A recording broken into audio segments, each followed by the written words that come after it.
real smoke, baby. Let it rip. Hey, Mick and Charles on the line. Tennessee trouble past their prime. Ky's dialing in from the cold PA sky. Daughter with receipts got that side eye. Cynn in the heat, Nicaragua night. Shot her boots teeth on the mic. Dissident queen with a cutthroat grin says, turn those cameras up, we're going in. Who the F are these guys? Talk big, but we see through the lies. Real smoke, real talk, no disguise. Who the F are these guys? Yes, say, who the F are these guys? Cigars lit up, but the pressure's higher. Questions loaded like a live wire. Hey Mick, hey Chuck, you nervous yet? Ky's got stories you both regret. They thought they'd run this circus show. Now they're in the chair, nowhere to go. Mic in their face, nowhere to hide. Getting roasted from every side. Who the F are these guys? Talk big, but we see through the lies. Real smoke, real talk, no disguise. Who the F are these guys? Yes, say, who the F are these guys? Pulse in the hot seat, sweat on the glass. Laugh, track dying while we drag that past. You call it a podcast, you call it a fight. We're carving your egos in the live feed light. From Tennessee hills to the nick of flame. Up to PA where we wreck your name. Your boys ask for a spark, now the whole thing's wild. Daughter and dissident mean inside. Welcome to the Real Smoke Podcast with your host, Mick and Charles, the podcast that's all about real people, real cigars, and real smoke. Coming to you live from the Real Smoke Virtual Cigar Lounge, bringing you the best of cigars, whiskey, and all the good times in between. It's more than just a podcast, it's a community of cigar lovers. So grab your favorite smoke, pour a drink, and join us as we dive into all things cigars, whiskey, and just having a damn good time. This is the Real Smoke Podcast. Hi there. That was Hey fast. everyone! Oh, I waited to put this hat on until they weren't around because I didn't want them to see. But I'm in charge now. Welcome to the Real Smoke Podcast. This is episode 60, and this is probably going to be the best, worst episode ever. Anyway, I agree. I wore all my crosses because I have a one-way ticket to heaven no matter what happens on this episode. So I wore like my big one and my other one and then these crosses. You're prepared. You were ready. One way or another, man. So this episode is not going to ruin me. No, never. I think this is going to be fun and a little bit chaotic, but in the best way. I think it's going to be chaotic because why wouldn't it be? But it's like the best episode to be chaotic on. And I didn't have time. I was going to put Commander written up here, but I didn't have time. So I love it. You look fabulous as always. I'm excited for this. I have so many questions. I'm trying to keep it. What did I say yesterday? PG-16. I'm trying to be kind, but we'll see. We'll see. Yes, I'm excited for the questions, but also for their answers. I feel like it could go many ways. So I think it'll be interesting for sure. Yeah. Sorry, I'm trying to figure out my light. Okay. Go ahead. Okay, tonight's gonna look a little bit different than normal. We have your regular hosts, Mick and Charles, gonna be in the hot seat for Who the F Are These Guys Part 2. If people who are on are avid watchers, you may have watched their Part 1 back in September of 2024, Who the F Are These Guys Part 1. But if you're new, welcome to the fun and potential chaos that's going to ensue with me and Cynn, your hosts for the night. And I'm smoking a cigar. I know you're not, but I actually have the Northern Cigars El Brujo Blue today. And I actually have also a cigar I just blended. And the guys know about this, but I haven't talked publicly about it. But this is a 6x60 Maduro that Dissident's going to be launching. So maybe I'll show this tonight, even though it's not my show. We'll see. Put it out there, girl. Yeah. Okay, I know we have to talk about a sponsor. And I don't remember. Oh, it's a Cigar Vault, right? The Cigar Vault Oakdale. Yes, is. ma'am. Hey everybody, it's Norm with the Cigar Vault Oakdale. Happy New Year. We are talking Lost Ledger for the month of January. This is a very special cigar near and dear to my heart. You heard us talk about this on the Real Smoke podcast back in November with Mick and Charles. This is a Stolen Throne Shop exclusive for the Cigar Vault Oakdale. It retails at $11 MSRP per cigar. You can get it in a 10-pack, or you can get it in a 20-pack sealed bundle, which comes with that amazing Stolen Throne wax stamp on it. They're available online or in store. You do not want to miss this cigar. It is an absolute knockout. Awesome. Can you hear me? Yes, I can. Okay, good.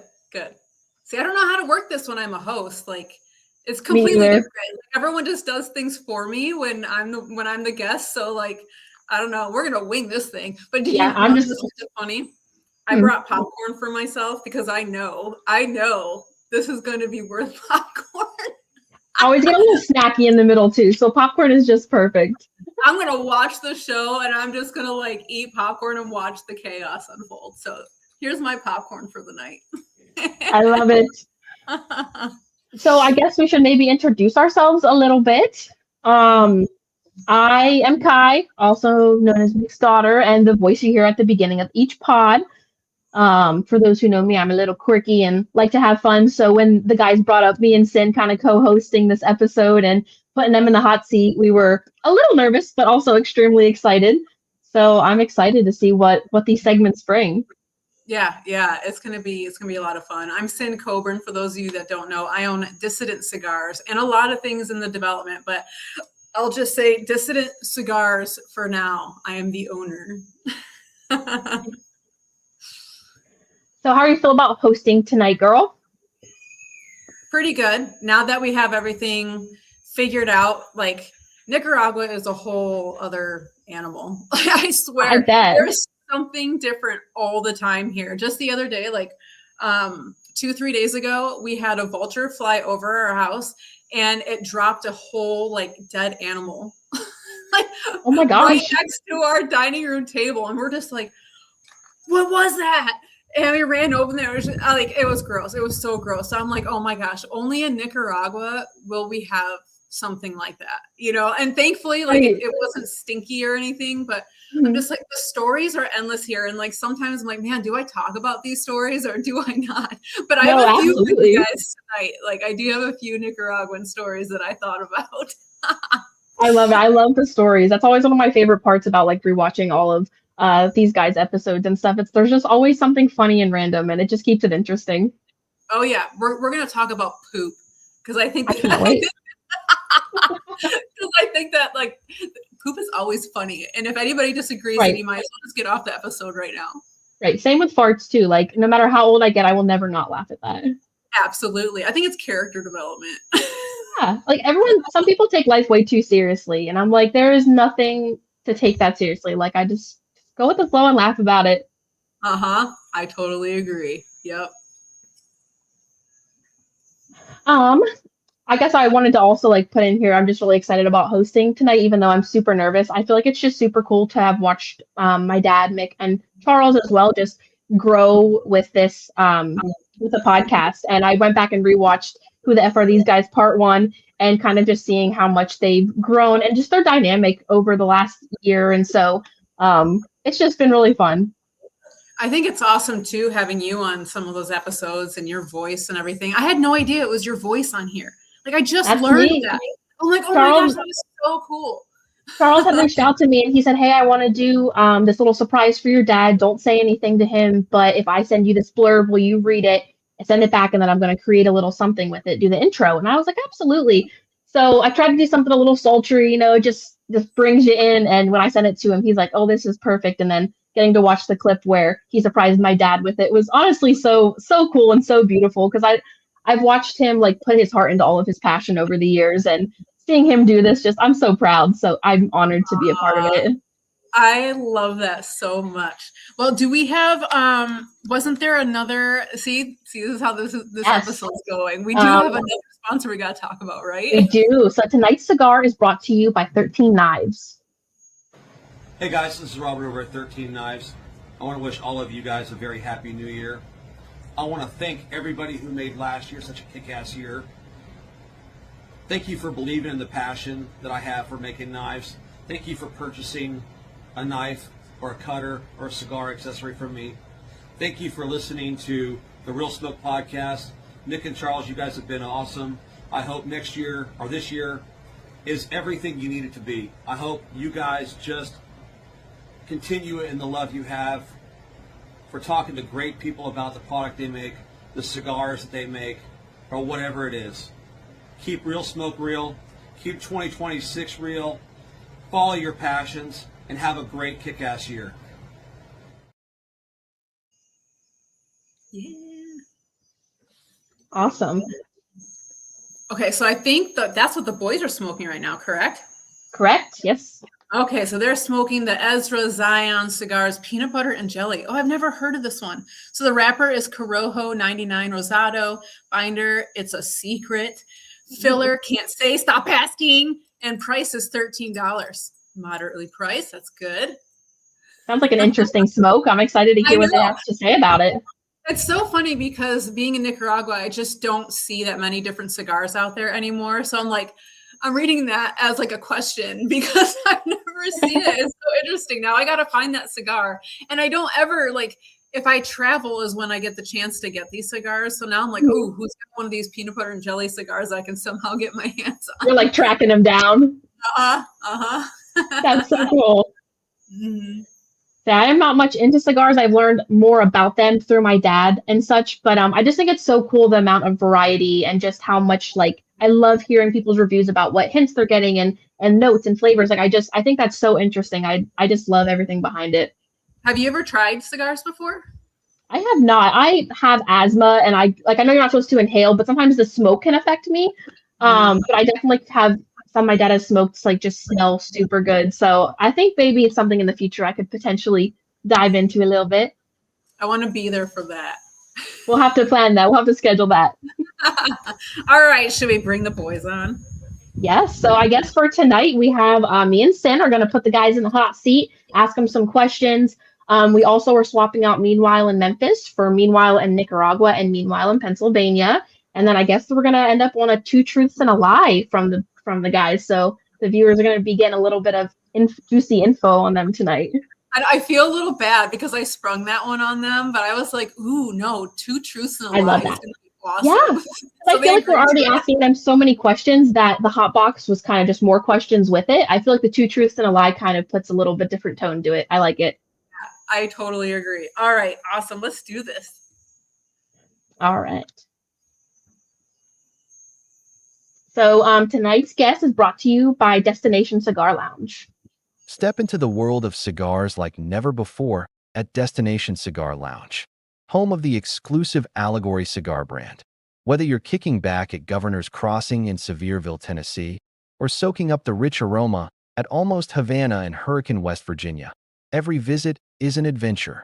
From top-tiered cigars to expert recommendations and a laid-back atmosphere, it's the perfect place to relax, connect, and enjoy the craft. If you are looking for bold and unforgettable flavors, escape to the world of Allegory cigars. Kick back with the rich Mexican San Andres Dividend. Enjoy the smooth intrigue of the censored Sumatra, or fire up the bold and flavorful Escape Habano. For more information, you can follow them on Instagram at destination_cigars, or you can explore more by visiting them online at destinationcigarlounge.com, or take a journey to one of their 3 locations in West Virginia and Tennessee. No matter where your cigar journey takes you, every blend is an experience worth savoring. Where the road ends, the perfect smoke begins at Destination Cigar Lounge. What? Oh, wait, I don't get to do that this time? I don't get to do it. No. Welcome. It's not me. It's not me. Okay, cool. What's up? I already said it. I gotta say that was one of the best. I'm so happy. I love the back and forth. So am I. I love it so much. It was so great. Can we do this more often? It was awesome. I'm telling you, less hiccups on my end. Me and Mick have been chatting. Me and Mick have been putting stuff in the chat, so it's been fun. We're over there just talking back and forth to the people, and I'm having a good time. I love it. I reposted a bunch of people that are watching the episode smoking a cigar that they tugged the podcast page in. I just reposted their stuff. I said, I'm in the green room. I got time to do this right now. This is awesome. You're just hanging out. Yeah, it's phenomenal. Are you ready for your audit on your own podcast? I can't Bye. Tapping out. He gone. You're fucked. I knew we were fucked when I saw the hat come out, Cynn. I'm like, Yes. As soon as I saw you put the hat on, I was like, wow. Gotcha. That's one This is how badass we're lady. doing I it. like it. Yeah. I am so bummed because I had paper and I was going to write Commander on the top. And I just, with all my technical issues in the internet, I didn't have time. And I was like, no. it's still pretty intimidating if that means anything. I'll give you that. That's good. It should be. It absolutely should be. But did you hear my story about all my crosses? Just because I'm like protecting myself in this episode because I feel like, a little we're dicey. riveted.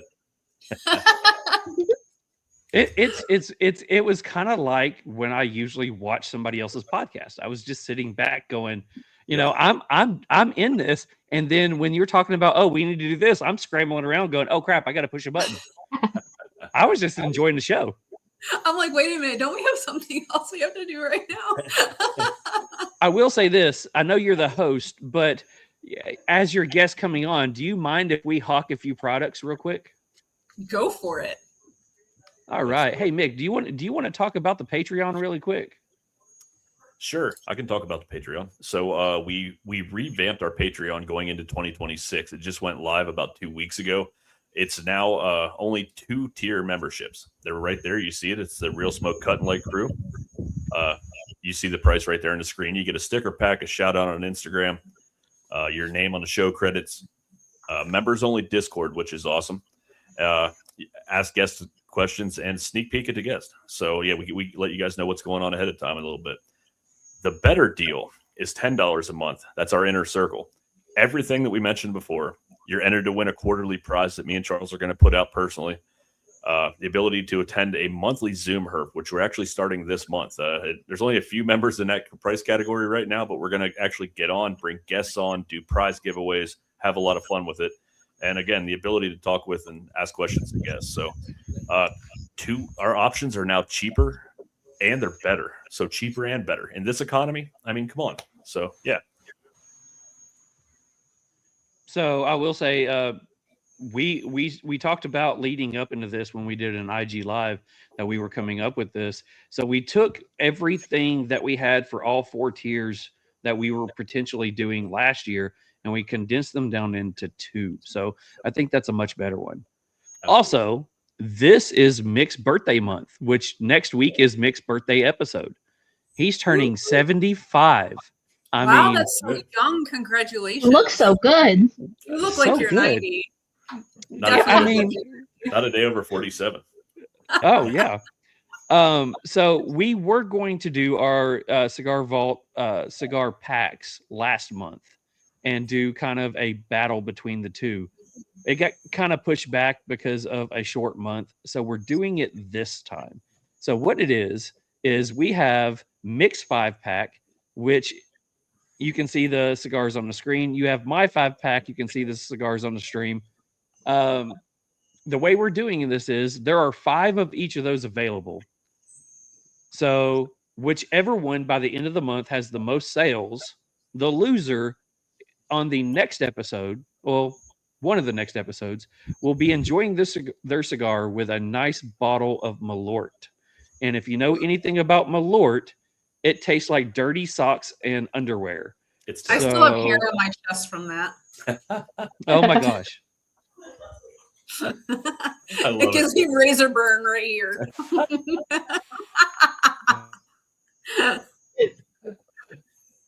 Anyway. Now I think Charles froze. Uh-oh. See, it's not just me.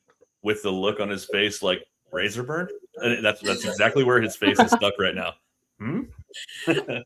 He's just playing this one out real good. Oh, there he is. There he goes.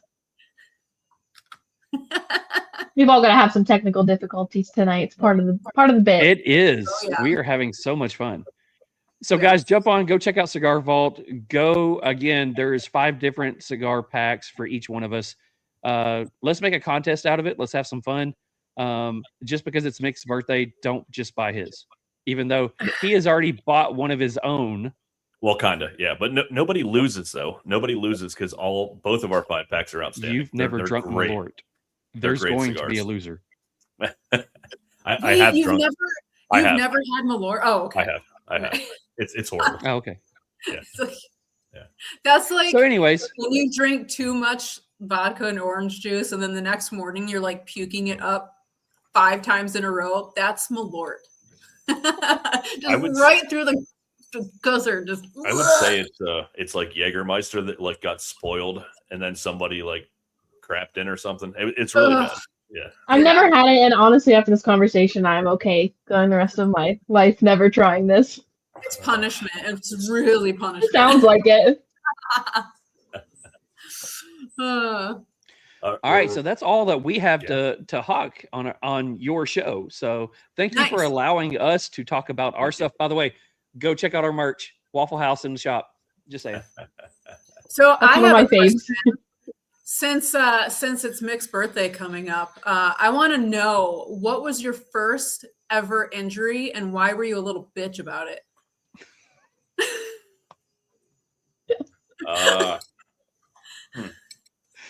I would say my first real injury was I broke my ankle on a 3-wheeler. If you guys remember when 3-wheelers were still a thing. Like the Cabbage Patch ones, I get it. Okay. Yeah. See how this is going to go tonight. All right, I actually rolled it and broke my ankle, so that was a pretty good one. And right I on was the Cabbage Patch head. I was a little bitch about it. I was. Man, that fucking plastic shit, man, with them 3 wheels. It is heavy. It is heavy. It is heavy. I'm leaving. I'm after that first question, I already know where this is going. I'm going home. Logging off. Bye. I wrote a disclaimer. Do you want to hear it? Yes. Let's hear it. I have a show disclaimer because I felt like this was necessary. So, okay. It says, this episode may contain strong language, weak opinions, bad advice, and men speaking confidently about things they only half understand. I love. This is why you were the queen, Cynn. Any statements made should not be considered factual, morally sound, especially if they are drinking. Viewer discretion is advised. What have we done? That's iconic. What have we done? I wish you would have led off with that. I tried, but then, we started talking, and then, I don't know. I'm just glad my cue card didn't fly away with this win. It's phenomenal. That is so good. Welcome to your own podcast. You have no idea what you signed up for. Well, I will just say this. Cynn was talking about the cigars that she's smoking tonight. So I am all dissident out today. So I'm done smoking the PB&J. So I got my dissident hat. I'm smoking the Molotov. Nice. And got a little bit of cigar session. Ooh, good. Oh, yeah. So now be nice to me. Bribery always works. I'll start with, Ky, do you have any questions? Do you want to ask? I mean, I have a plethora of questions, but I didn't know was that just a question for Mick, or is Charles going to answer that one as well? I think that he should answer that one too. I kind of made up my questions with both of them in mind. So. I concur. Charles should have to answer it too. Yeah. What was your first injury? First injury? Yes. Hell, I don't remember what the first injury was. I can tell you the one that I actually caught myself feeling more like I was being a little wuss than anything, and it was a cold. It was a cold. It's last year. In the industry that I belong to, I do stuff with martial arts, and I was doing a demonstration in front of some kids breaking 6 concrete slabs, and I hit it wrong and I chipped my elbow. Oh my God. I ended up hitting it 6 more times just to make it break, which made the chip worse. But a month later, I got reminded that I was still whining like a little girl about it.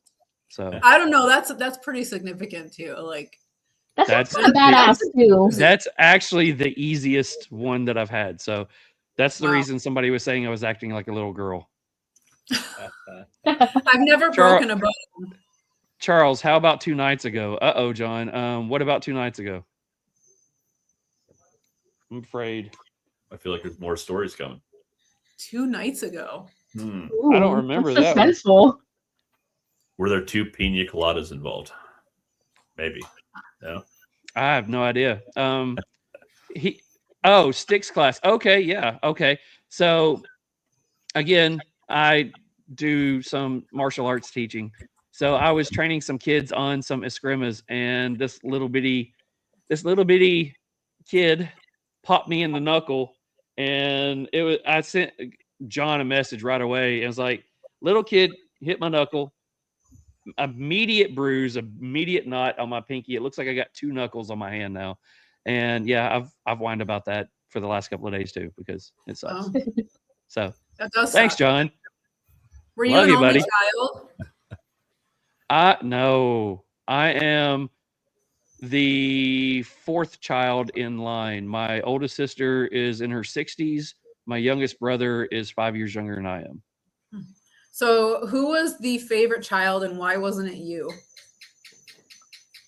My brother was the favorite child because he was very much the baby, and I should have been the favorite one because I was the one in the field always working and helping out. You suck, brother. Just saying. What about you, Mick? You got to sit on your butt all day and play video games, and I had to be out in the field working. You suck. Just saying. So What's the opposite of a shout out? That's what he just gave. I was the youngest child. I was 19 years behind my youngest sibling when I was born. Oh my gosh. Wow. And I was very much spoiled and very much taken care of, more than my brothers and sisters were. And they never. I was the 4th child, and I was very much spoiled. And they've never let me live that down to this day. But my parents are currently 90 and 91, and my brothers and my sister's like 65 and up from there for my brothers. So Wow. yeah, it's That's crazy. pretty awesome. Yeah. Yeah, Crazy. we don't have anything in common, do we? Oh, we've crossed that bridge a few times now. I guess one of my questions. Questions. Sorry, go ahead, Cynn. No, I was just saying I want to hear some of yours. One of the ones that I had put that I was interested in is what got you both into smoking cigars. I think when I had went back and kind of rewatched To the F for These Guys Part 1, I got a little taste of that. But what got you both into smoking cigars and kind of wanting to do this too as your passion? And I always start this shit off. So my dad smoked cigars when I was young, and never anything good. It was like White Owl demi tip cigars while he was fishing, and of course I'd steal them as time went on, and have one of them while I was fishing, camping, whatever. And as time went on, I'd buy cigars when I was going camping for the weekend or going fishing, but it never really was I had other vices for nicotine in my 20s and 30s. And I've kind of gotten away from that over the years. But for me, I'd always buy cigars when I went camping. So when I'd say the one time it really hit me was when we were with our friends, Jeremy and Lisa. And we went camping, and I had bought enough cigars for both of us. And there was one cigar that really stood out to me. And I'm like, man, like I'm getting more out of this than I've ever gotten anything out of another cigar. And then it kind of took me down a rabbit hole with cigars and what I wanted to smoke next, and just kind of a whole adventure of cigars from there. And it became more of a ritual and more something I did with my friends, and created a community just within my friend group that we all love cigars. And then that led me to TriStar, and that led me down a whole nother rabbit hole, because it's a lot more boutique out there than I even knew existed when I was in Pennsylvania. And ultimately that's what led me to TriStar, and led me to Charles and I doing this podcast together. So yeah, I mean, it's just evolved over the years, but it's just such a great community base of, and when you actually find that first boutique cigar that like stands out tenfold against what you've ever smoked in your life, It takes you down a fucking rabbit hole. It's just, there's no other way to put it. I don't get. So I guess my turn. The first memory I have of cigars is being probably 6, 7, 8 years old. 6, 7. Anyways, 6, 7, 8 years old. I knew it. I remember being at my uncle's house, and a couple of my uncles were really important in my life. And my uncle Sonny used to race horses, rode motorcycles, everything I was involved. I loved as a kid. Loved being on the back of his motorcycle. Loved him showing me how to ride horses. But we would go sit, and as you know, the old people were talking, I would be sitting next to him on the floor playing with his dogs, and he would always be sitting by the back door smoking a cigar. And I remember, and these weren't, I mean, this was late 80s, early 90s. These weren't boutique cigars. These were probably cheap cigars that he had, but they smelled so good. I always loved before I would leave and go home, give him a hug. I always loved that smell of cigars. Fast forward into when I was in my early 20s, I'm living in Kentucky, getting really big into the whiskey scene out there, the bourbon scene, falling in love with how whiskey is made, how bourbon is made, the mash bills and things like that. I moved later on down here to Tennessee, get married, COVID happens, and just happened to be watching one of the shows, the YouTube videos that I watch over somebody talking about cigars. And I ended up going and grabbing a drink. I remember leaning over across the bed, just sitting on the bed. And I remember walking to go grab, a pour of something, came back, video had done gone, and it went to somebody smoking cigars, reviewing a cigar. And they started talking about it's made up of this leaf and that leaf and, this wrapper, binder, filler. And in my head, I start clicking, it's mash bills, it's corn, it's rye, it's, all the different things that makes up a good whiskey. And I'm thinking, okay, this is cool. And then he starts talking about the notes. And he's talking about, it's got a nutty flavor. It's got hay and it's got chocolate. And as soon as I heard chocolate, I was like, okay, I got to try this. So I remember ordering that cigar that night, getting it in. And I was so excited to try it and took a puff off of it. And was like, that does not taste like chocolate. And so now I've got to go back and type in why does it? And he just starts talking about it's the same thing with whiskey. It's the memories that you have. It's what your olfactory brings up. And I started nerding out. Once I gravitate towards something, I nerd out to the infinity degree. So it became, people talking about this cigar, that cigar, and it's COVID. There's nothing to do. So I end up buying this cigar, that cigar, trying all these. And I would watch these people talk about these, these flavor notes. And I'm sitting here trying to pull them out. And then I remember the first time it was somebody talking about on the nose, this cigar has barnyard. I have horses. I grew up around horses. And I smelled the cigar, the foot of the cigar, and went, holy crap, that smells like shit. I love it. And my wife was out here and she was like, what? I said, smell this. It smells like horse shit. And she's like, oh my God, it does. And I said, I can't wait to try it. And then it just became the nerding out process of that. Ended up getting with a club that I was with at one time, was a vice president of that one, ended up being president of that one. We moved into TriStar. Every year just kept nerding out even more and more. And then where I felt that I was in love with learning about the distillers, I fell in love learning about the rollers. And that's how I met that lady right there. That's my history of cigars. I love it. I love how the communities brought you all together. Oh, I'm sorry, Cynn. No, you're good. He answered 3 of my questions. I'm like, I don't have a marker to mark these off. So we're just going to keep a mental note here. I did have a question that kind of goes in addition to that. Do you guys have like the best cigar that you have smoked to date? Like whether it be the best tasting, flavor cigar, or best memory kind of going along with the cigar? Do you have one of those? Yeah, I think we all have that. I mean, anybody who smokes cigars for a while has that. I've had a cigar that I would probably, if I actually sat down and rated it, would probably rate it somewhere in the mid to high 80s. But because of the setting with the friends and the time that we were having, was one of those cigars that will be one of my favorites forever because of what the time that we shared while we were smoking it.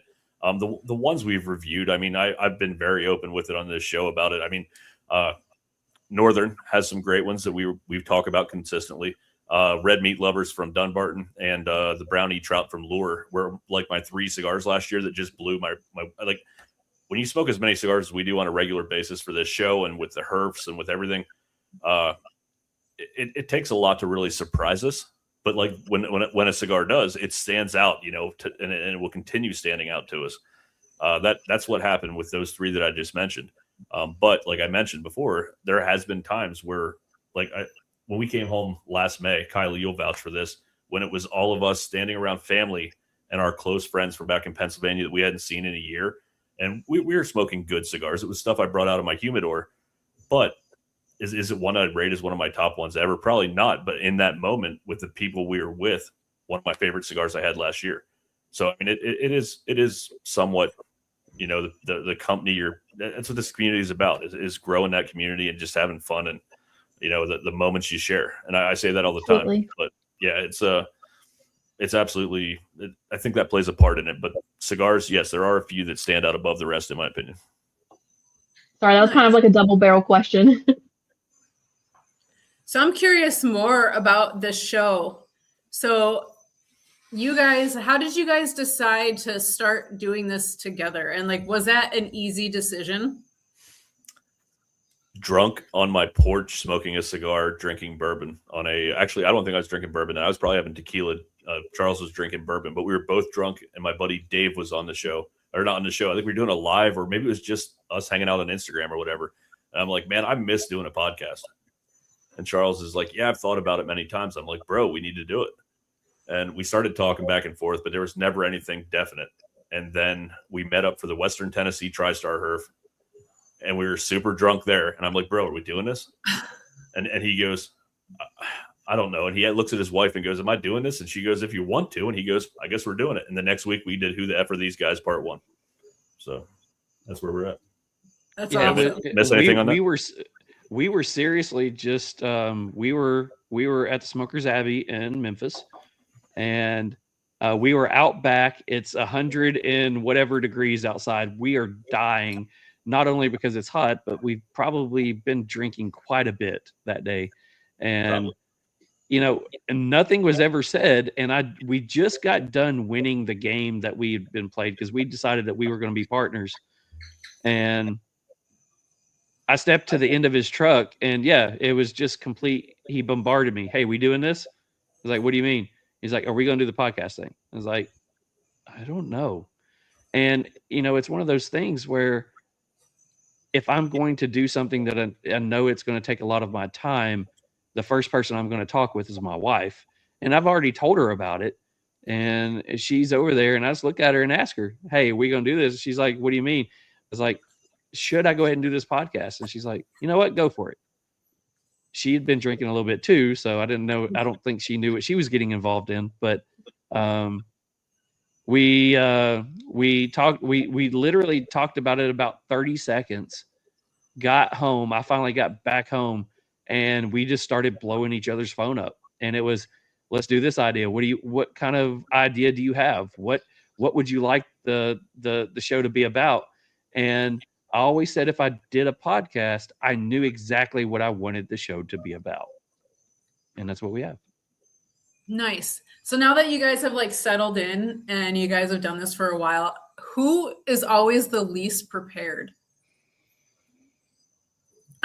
I was going to say Dad. Yeah. So I feel that I work best under stress.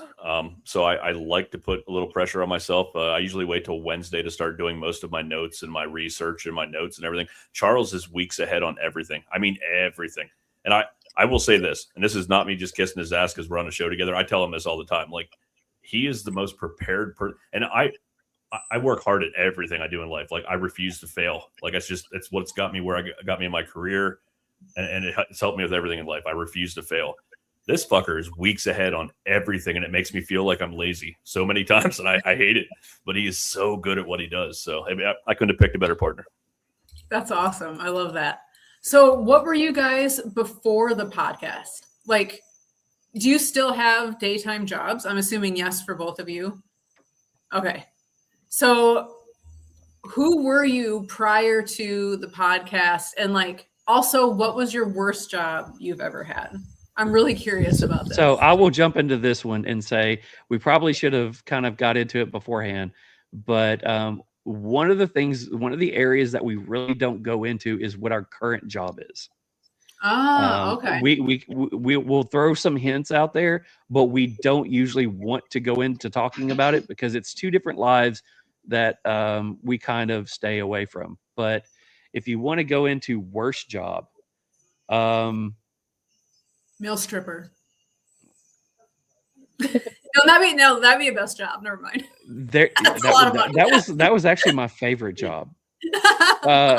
Worst job was I had just become house deficient, meaning I was living in the back of a car for quite a few months, and I knew a guy that was running a couple of businesses, and he needed somebody to go collect money from him or for him.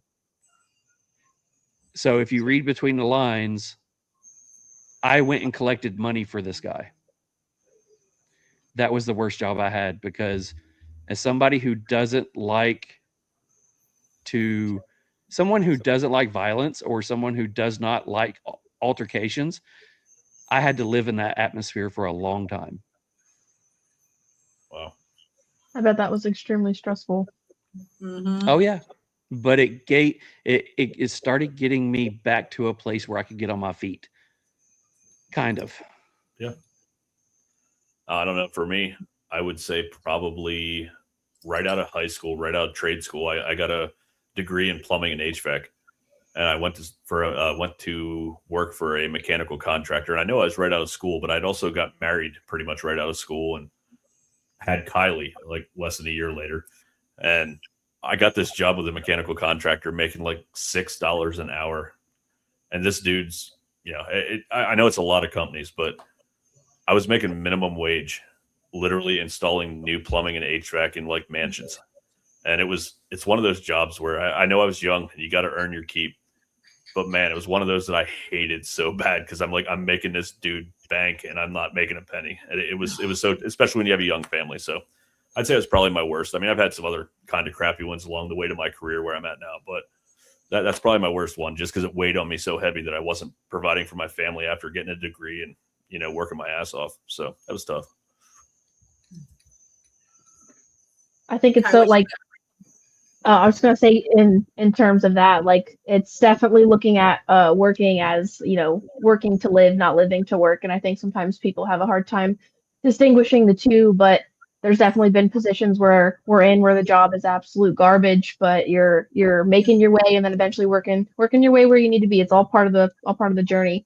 Absolutely. But one of my questions was, what are your guys' future hopes for the pod now that you've kind of come this far, and what are some things you're kind of looking forward to or future hopes you have for it? I guess I'll start this one too.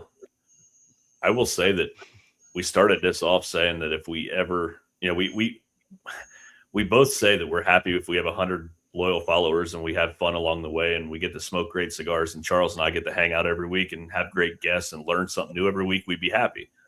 But anyone who knows either of us, we're never happy. Like we work endlessly every single day to try to make this better and to try and make it more entertaining and try to have fun with it. And it is still fun. It's not a job yet. I mean, there's days it gets a little stressful, but I know Charles does a little bit more than I do sometimes, but we both work pretty hard at it. I mean, between managing sponsorship money and Charles is constantly working on videos. And how about that song for that opener? I mean, honestly, crazy. That was amazing. It shocked me. It's crazy. It's amazing. That's the shit he does every week. So like we both work hard because we want to see this thing grow. And it's not about growing to make a ton of money off this. It's about being able to give back to the community, have fun along the way, and continue to meet great people and just enjoy it.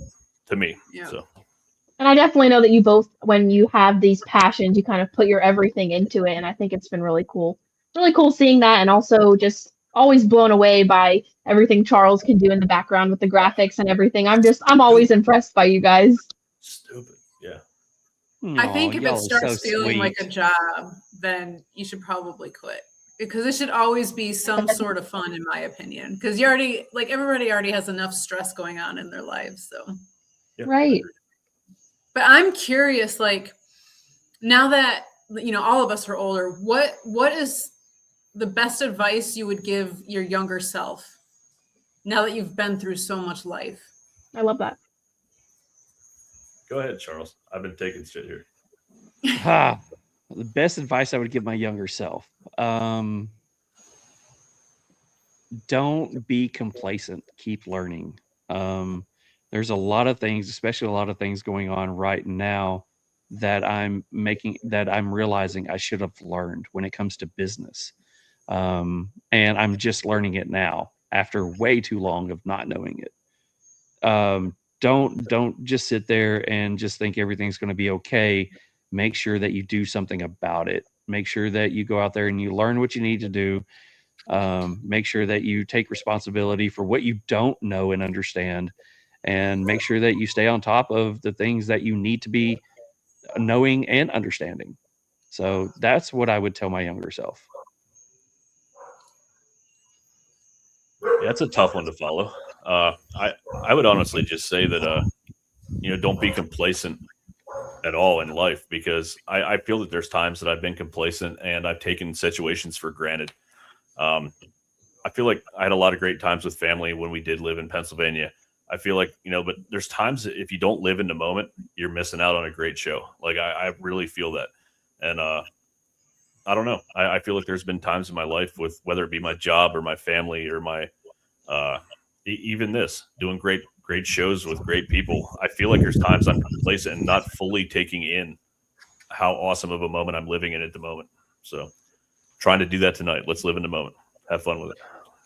I will say that you talking about family, that's another one, and that's one thing that I'm trying to tell my kids right now, is because their mama, their grandma is, she's had a lot of health issues, and after the last year that I've had, it's one of the things of I'm trying to get them to understand that they need to go spend that time with her. I would have told myself that I needed to make more phone calls. I need to make more trips. I needed to go visit. I know that both of my parents who have now passed in the last year, they knew and understand. They knew how I feel, but I should have done more. And don't ever leave yourself thinking that you should have done more.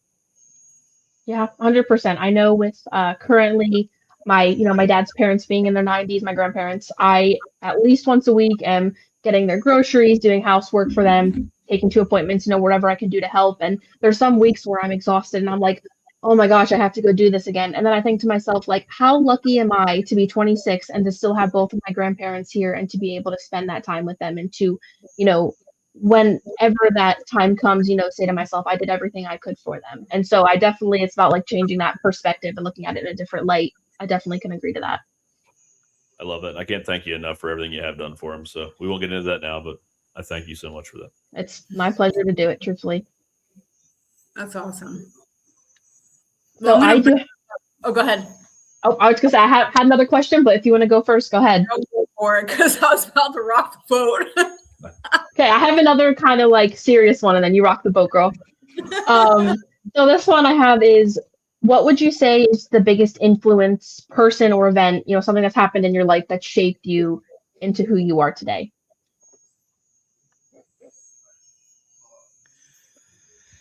After this, I don't have any more serious questions, so the rest of them will be either funny or lighthearted. So the last deep one from me. Damn it. I was hoping you would hit that button to put me up first. I'm thinking I could go for the stereotypical answers with my parents. Obviously, my dad, my grandfather, and they're all super religious, and that kind of sculpted my outline of who I am. But honestly, I know we don't talk about it much on this show, but like when I went into law enforcement, and that's as far as I'm going to go. a few of the guys really took me under their wing as old heads and taught me the way. And it actually kind of made me change some of my thoughts on society and the way I see things. And because when you work in the environment I do, and you're forced to have each other's back, not forced to, but you should have each other's back. I mean, it makes you think about, who's really there for you and who's actually there in your corner. And I think those moments probably shaped me more as an adult than anything else growing up, really.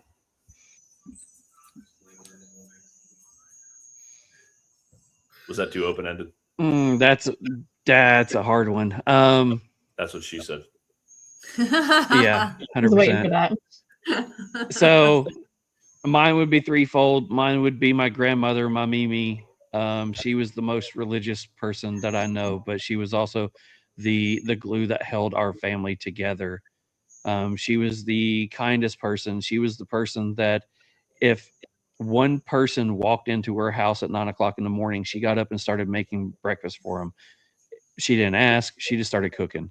If 25 people showed up, she found a way to make food for them just so they could gather around the table and talk, because she loved watching them, one, enjoy the food, but two, being together, not in front of the TV, but around the breakfast or dinner table, enjoying time.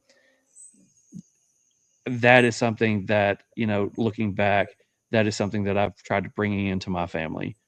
My dad would have been one he got me into, he at 4 years old, he told me that he was putting me into a karate class because every time that he would go and we would meet someone, I would go and hide behind his legs.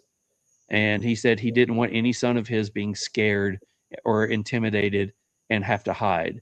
He wanted one who would be able to stand up and be able to hold himself high and have the courage to do that.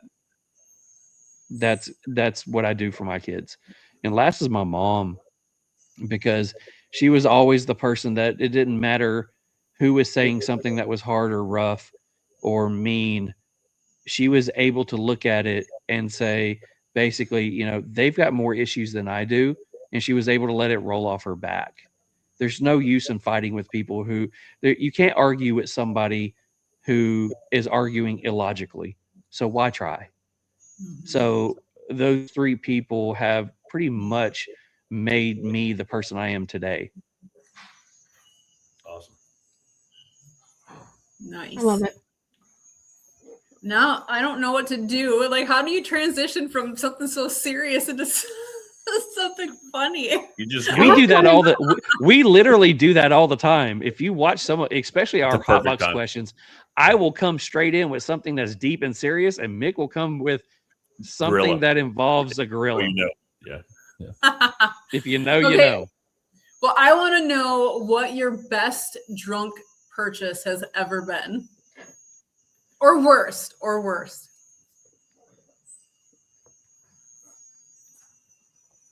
I can say recent memory. I mean, I drink a lot in the weekend, so I mean, I'm sure there's more than that. But I'd say probably my most recent drunk purchase that I can remember is when Charles and I were texting, and I said about, are we joining it?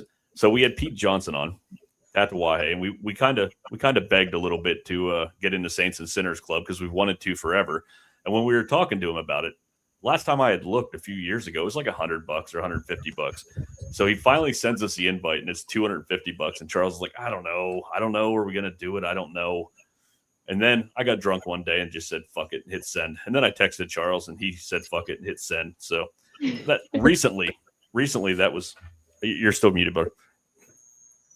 I was about to say that's exactly right, because we were both drinking that night, and he said, I did it. And I said, okay. And I did it. So yeah, that was it. Yep. Easy one. Nice. Okay, so who is better at Irish goodbyes? Because I am the master at Irish goodbyes. Yeah, it definitely has to be Charles, because it's not going to be my dad. He's going to spend about 3 hours saying goodbye to every single person individually. I will hug people. I will wait. No, I'm going to testify to that one, and I wish Kenda was on here. We're at a herp, and we're trying to leave a couple of different locations, and everybody in our group are like, "Are we leaving?"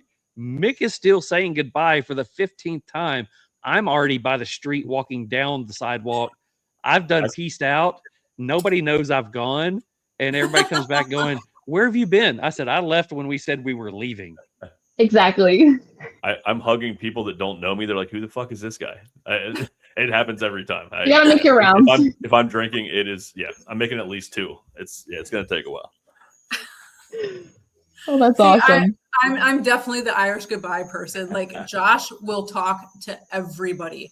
And there was one time we were at someone's house, and man, it was going for so long.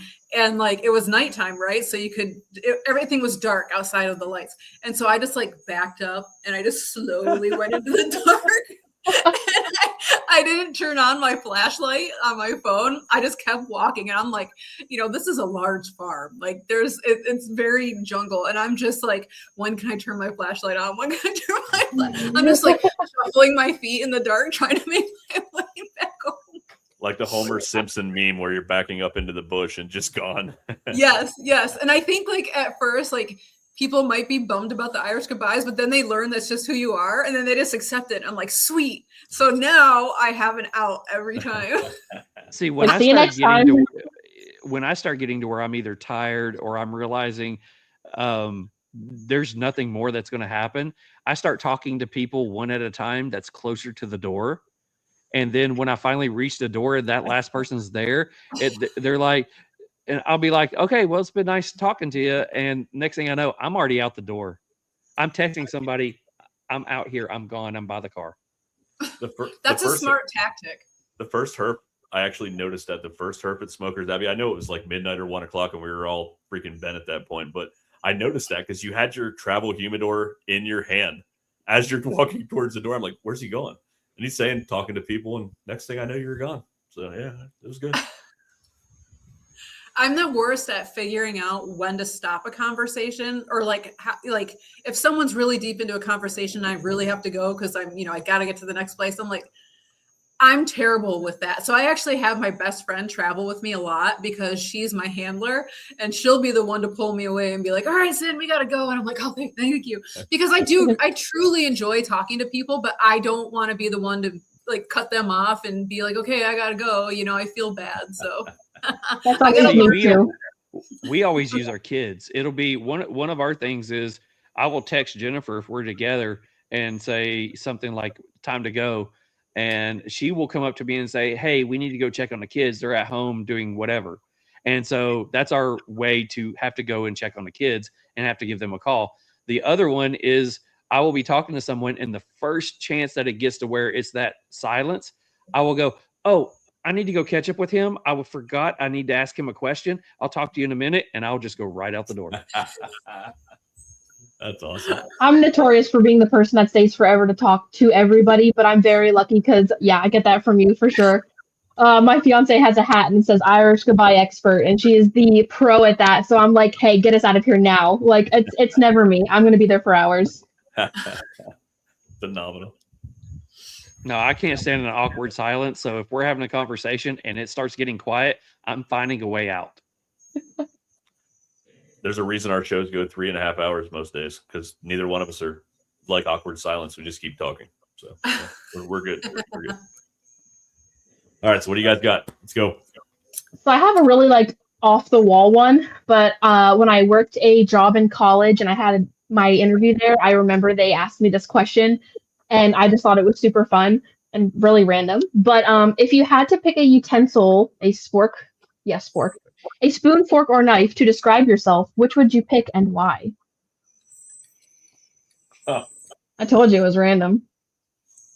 And Charles is gonna throw me up on the screen. I'm a spoon.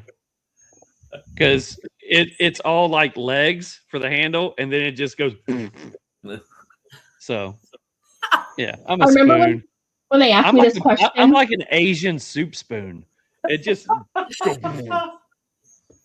What? It's because he's really used to opening his mouth that wide. I was gonna say I'm a spoon because I like being little spoon. I mean, is that weird? No, hey, there's no correct answer. You've told me that before. I have. My answer to that was I was a spoon because I'm well-rounded, and I don't know where I came up with that on the spot, but like ever since then, I always was like, okay, I'm a spoon. I like it. I'm a spoon. I'm a well I think I'd be a rounded, too. fork. I'm a spork. I'm Spork, a little bit of both. well-rounded, but also a prick at the end. I like that. That's pretty That's good. kind of why I like the fork, because like it comes off as very useful, but I'll stab a motherfucker too if I have to. So You can be soupy, you can be jagged. I love it. Love it. So I want to know what your favorite smell is that everybody would find weird, or that most people would find weird. All right. So again, Well, like see, I guess I will say this: my internet took a shit just for a second. Say the question again. What is your favorite smell that most people would find weird? all right. So this is also again because of recent memory, because it's something that just happened like over and over again over the past like 2 years. But so when I was from the ages of like 6 years old, 5 years old till in my 20s, my parents leased a cabin in Canada. And we go up there every year for a couple weeks every summer fishing.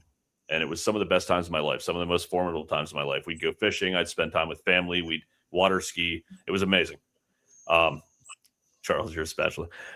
So there was this little ice cream shop downtown where they made homemade waffle cones. And they were like a mapley waffle cone where we'd go get ice cream and waffle cones every time. So that building had a specific smell that I'm not even sure I can tell you what it was. But if you show up in Memphis, I could take you to a brewery that has the exact same smell. Because every time we walk in there, I say to the wife, I'm like, it smells like Canada. And it's something that takes me back to my childhood, some of the happiest moments of my life, some of the best moments of my life. Makes me think about my parents because of the time we spent there. It just has like this rotting wood, okay, but also maple and kind of yeasty, I think, because of the beer. It's so weird, but it takes me back to a specific moment in time, and I can't describe it. And anyone else that walks in there thinks, this place kind of smells weird. It is like my favorite smell in the world. So there you go.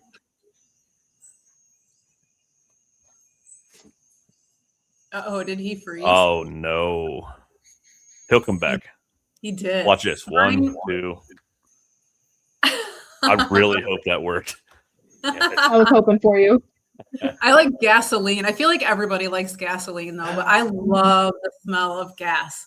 I don't know what it is about it, but a weirder one for me would be this links back to my childhood. My grandma, I was born in Arizona, but we quickly left Arizona. We went to Massachusetts and then Michigan. And so my grandma would ship presents, and she was a smoker. So every time we got that box, I was always so excited to open it up because it just smelled like cigarette-filled wrapping paper. And so I don't know. And so anytime I smell that, I'm like, oh my God, I love that smell. Because for some reason, cigarette smoke just clings to that wrapping paper. And oh my God, I love it. Hey, there he is. I think he's back. Yep. Yep, Hey. I'm back. All right, you ready for your? I'm just going to say horse manure. I love working in a barn. I love being around horses. I love going, like living in Kentucky, going to a horse farm or going to a riding stable and walking through there, and just something about the smell of a barn, a horse barn. I enjoy. It's awesome. What's yours, Ky? I love the smell of a dentist office. People always complain about it and say it's awful, but I love that. Trying to think of some other ones. I don't know. That's probably the main one. I mean, you were saying about gasoline, the smell of Sharpie, which sounds awful, but I opened that up and I'm like, oh, this kind of smells good. Have you ever seen the Dane Cook episode? Like, oh my God, so many, probably like 20 years ago, where he's like, this one smells like Jesus. Yeah. This one smells like strawberry. No, but that's awesome. It was such a good episode. Like his eyes were like popping out of his face. Like, it's like a guilty pleasure. Like people won't admit to thinking that they smell a Sharpie, but it's like we've all smelled a Sharpie. Yeah, and Absolutely. it does smell So- good. Kind of like carbon So I'm paper, going to too. jump in here, and somebody has a comment, and I'm going to agree with them 100%. And it goes into the horse part of it. I love the smell of chillicry. Oh, Chilcowgray. Mm-hmm. Yes. When it's in a cigar and you smell the cigar, oh my God, that cigar is fantastic. Just saying. And Absolutely. you know what's crazy is there's people that use that they try so hard to get that smell out of it, but you lose the flavor. You gotta let it smell like that because it is just part of that. I mean, it's just so amazing. Oh God. Okay, so I have a question, and I'm gonna. I can't get it out. When It's Cynn so- starts asking a question and she starts blushing, you know this is going to be a bad one or a good No, one. I get Or a good excited one. for your answers. Oh boy. Okay. So the rules are if you don't want to answer it or any of them that I have, just you can take a drink instead. Okay. Better text the wife and bring me another beer. But here we go. Truth or drink. Truth or drink. I love it. Has a fart ever failed you? Yes. Yes. Story time. I was so Kylie, you think your sister's watching? I So told her to get on. my youngest daughter, Shay, I used to take her fishing all the time. We'd fish a lot. I don't know that she always wanted to go or get out of bed, but we always had a great time together doing it. It's some core memories and hopefully for her as well. But first day of trout season in Pennsylvania. It's like April. It's still cold out. We're both wearing chest waders. Chest waders.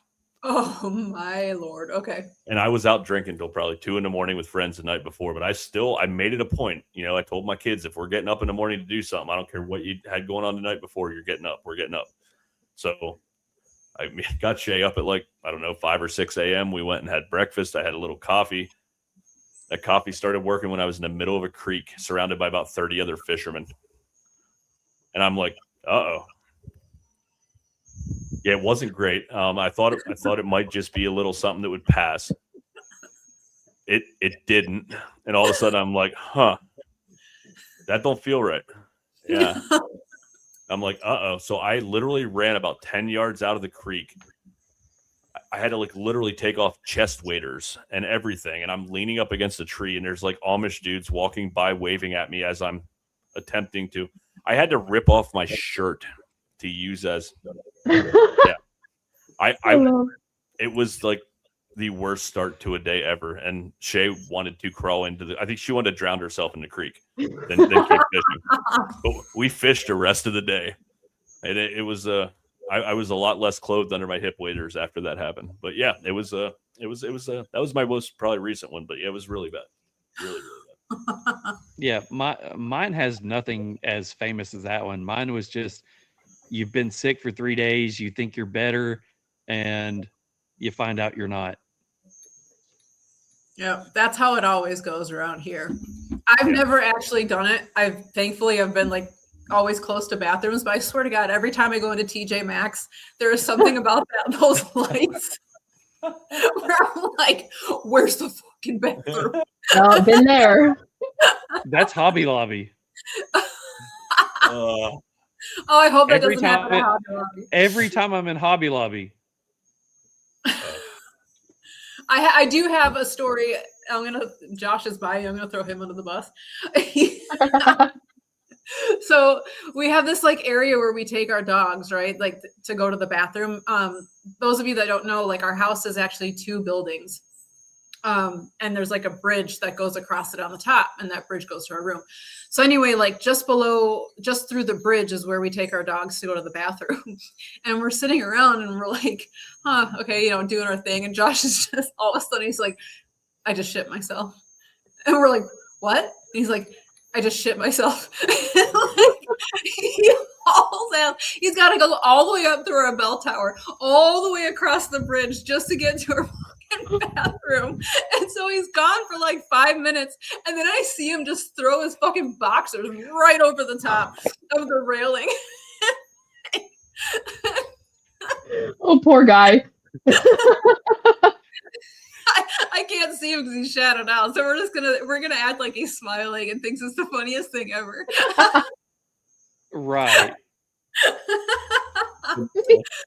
I have more poop stories, but I'm gonna wait for the segment of in Nicaragua for these ones. What's up, Frank? Nice to see you on here. Hey, honestly, I know I say this at least once per episode, but this is why we do this show. Phenomenal. You got some juicy ones, Ky? Let's see. If a movie was being made about your life, who would you want to play you?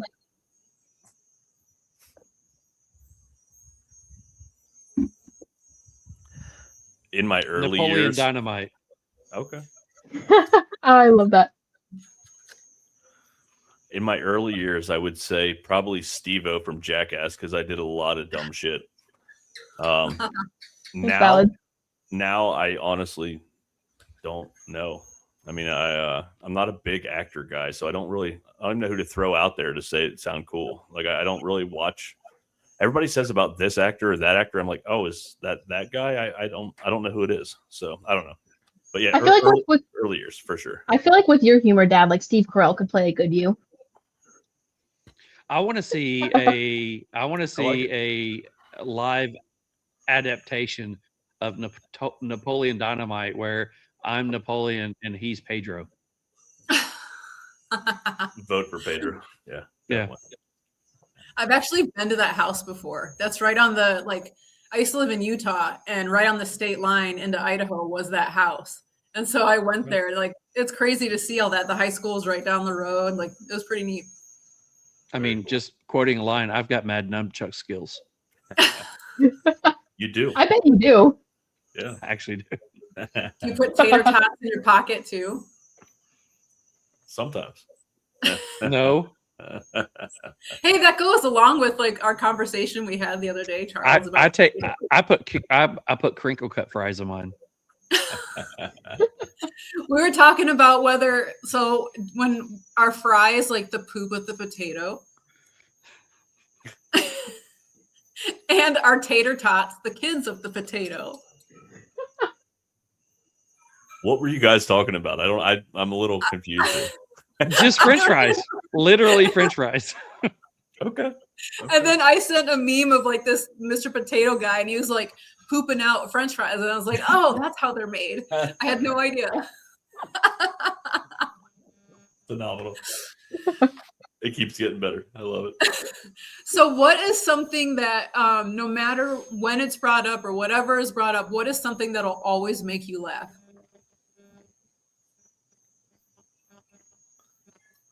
I mean, you guys said it earlier. Josh said it when he was on the podcast for the mental health one. I mean, farts are always funny. I mean, I don't know how. Yeah, I mean, I sit around and watch. You guys watch that guy. I mean, it's on every form of social media. He carries around like a hand fart thing, but he always jumps and does like a jumping jack doing fart. There it is, Mr. Potato Head. That's so great. But yeah, like that guy's videos. I laugh so hard watching people's reactions as he walks by them and does like a jumping jack in this really loud fart. Like it makes me laugh every time. There's no way you can't laugh at that. So I will say that, you know, again, working with kids, we'll have a kid come in who's really shy and really doesn't want to talk. It's usually a young kid. So I'll get down there and I'm usually sitting on the floor with them. And, you know, their parents are around and it's like, little Johnny's really shy, not really talking. And I'll look at him and said, I guarantee I can make you laugh. And he'll be like, mm-mm. I said, yes, I can. And he's like, how? I said, okay, I want you to look at me and I want you to give me a mean face. And he gives me a mean face. And I'll go, and he will just lose his shit. I'll make a fart sound and he will lose his shit. And I'll look at him and I'll just smile and go, I told you I could make you laugh. And everything's good after that. Have you ever seen those videos? They're going around a lot on TikTok right now of these people that bring the infrared cameras to concerts. And they just put it on the singers on stage. And while they're singing, you can see these plumes of smoke just going out. I've never seen that. That's awesome. There was one seen of it. like an It's opera great. singer, and it's this big guy, and he's got his head back, and he's like belting out this big note, and then all of a sudden, as soon as he hits that high note, it's just like a big cloud that goes out behind him. And it's like, oh, okay. That's how he hits that note. We were in Best Buy the other day, and there was this older gentleman in the aisle, and he just let a huge one rip. And we're just like trying to keep our composure, like not laughing. But then this other lady turns around, she's like, "Oh my god!" Like she didn't say it, but she mouthed it. And then like just her reaction to it, because everyone heard it, we were just dying and just had to walk away. And I was like, "Okay, be an adult here," but like also that was hilarious. So I said something about my Mimi, my dad's mom, being like one of the people I look up to. There are so many stories in the last 4 or 5 years of her life. She didn't walk fast. She usually had somebody holding her. She would be in a store, and we would call shit and run. And all of a sudden, we would all be standing there, and she'd be looking at something, and all of a sudden, we would see her going like this, just walking down the aisle as fast as she can. And then all of a sudden, everybody's looking at each other like, oh my God, what the hell is that smell? And she would be laughing as she was like booking it down the aisle. She knew exactly what she was doing. My dad and my uncles named it a shit and run. That's awesome. That's so great. I'm going to use that. That's so great. Okay, she would let one in a cloud and be gone. It was horrible. What's something that makes you guys irrationally angry? Like for me, I'll say, like for instance, for me, if I'm driving, it's anything on the dashboard where I can see the reflection of it, or something just rattling in the fucking car, which I've gotten used to because it's Nicaragua and we're in the jungle, everything rattles. But those are like, and chewing, that's another huge thing for me. Like irrational. Oh my God. I have to turn on. We'll go insane. Yeah. Like chewing, or like I have a cat and I grew up with dogs, but like pets licking themselves, like certain noises like that, literally, like I just want to crawl out of my skin. I don't know what it is, but it'll drive me insane. Mm-hmm. Dad always got the heated end of it from me growing up.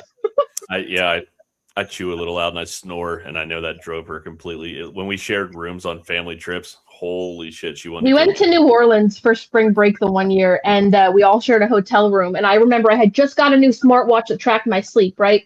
And we're all going to bed, and I was up like all night. I could not sleep. I tried sleeping in the bathtub in the bathroom. Like I just wanted sleep.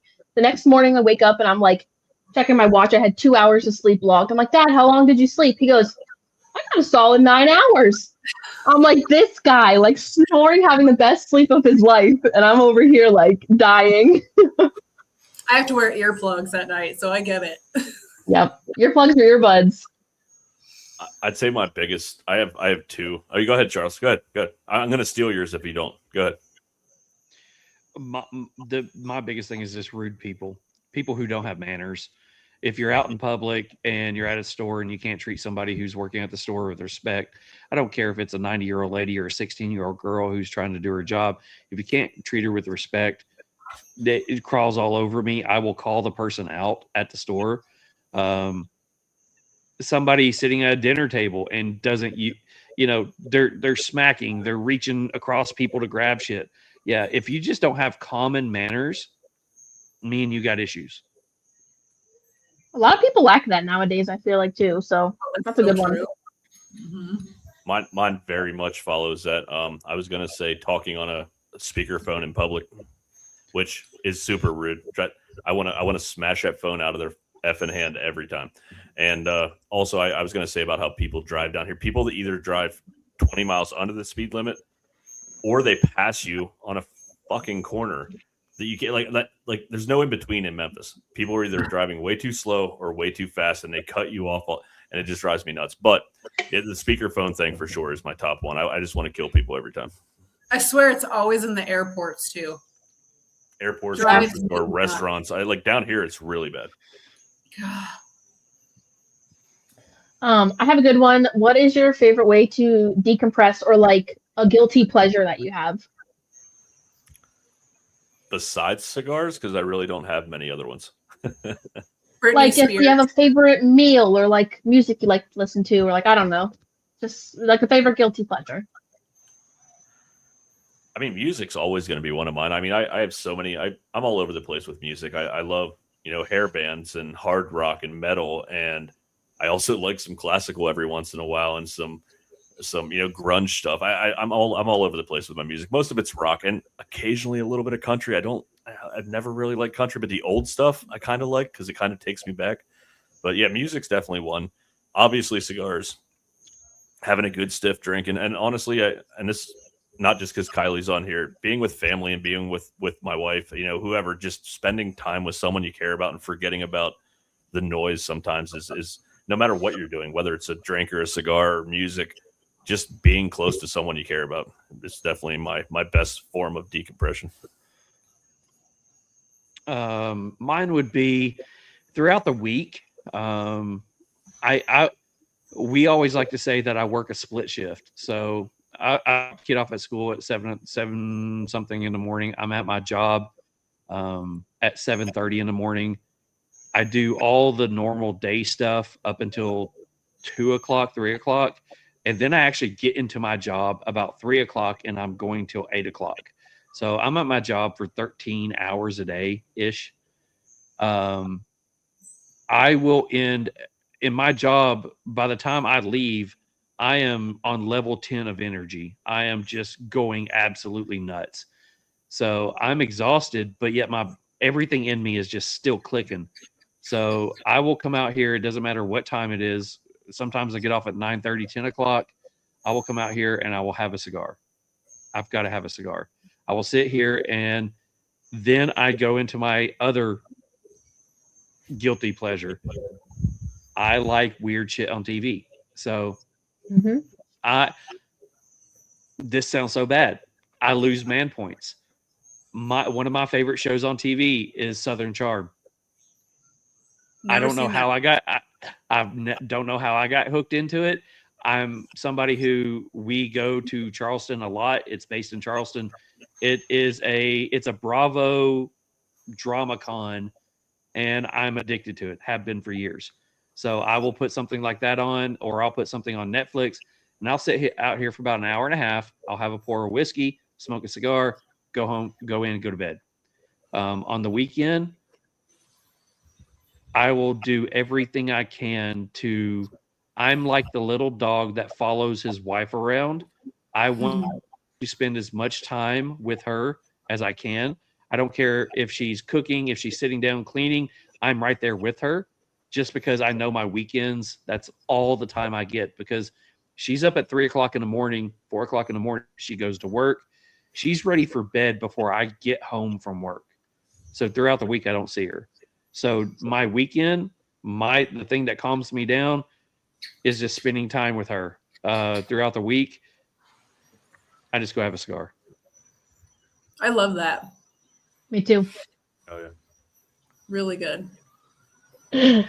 McDonald's. We have no fast food around here. So we have to travel like 2.5, 3 hours to get to Managua, which is the capital of Nicaragua. And they have a couple of McDonald's up there. I swear to God. We're usually up there for like medical appointments, but we're always like, let's stop at McDonald's. Absolutely. And I used to hate McDonald's, but it's comfort food. It is. I mean, it like is. the French fries or anything. I'm about to say, if you're driving, or I do a lot of driving for work as well. If you're in a down mood, go by McDonald's and pray that they give you the good fries.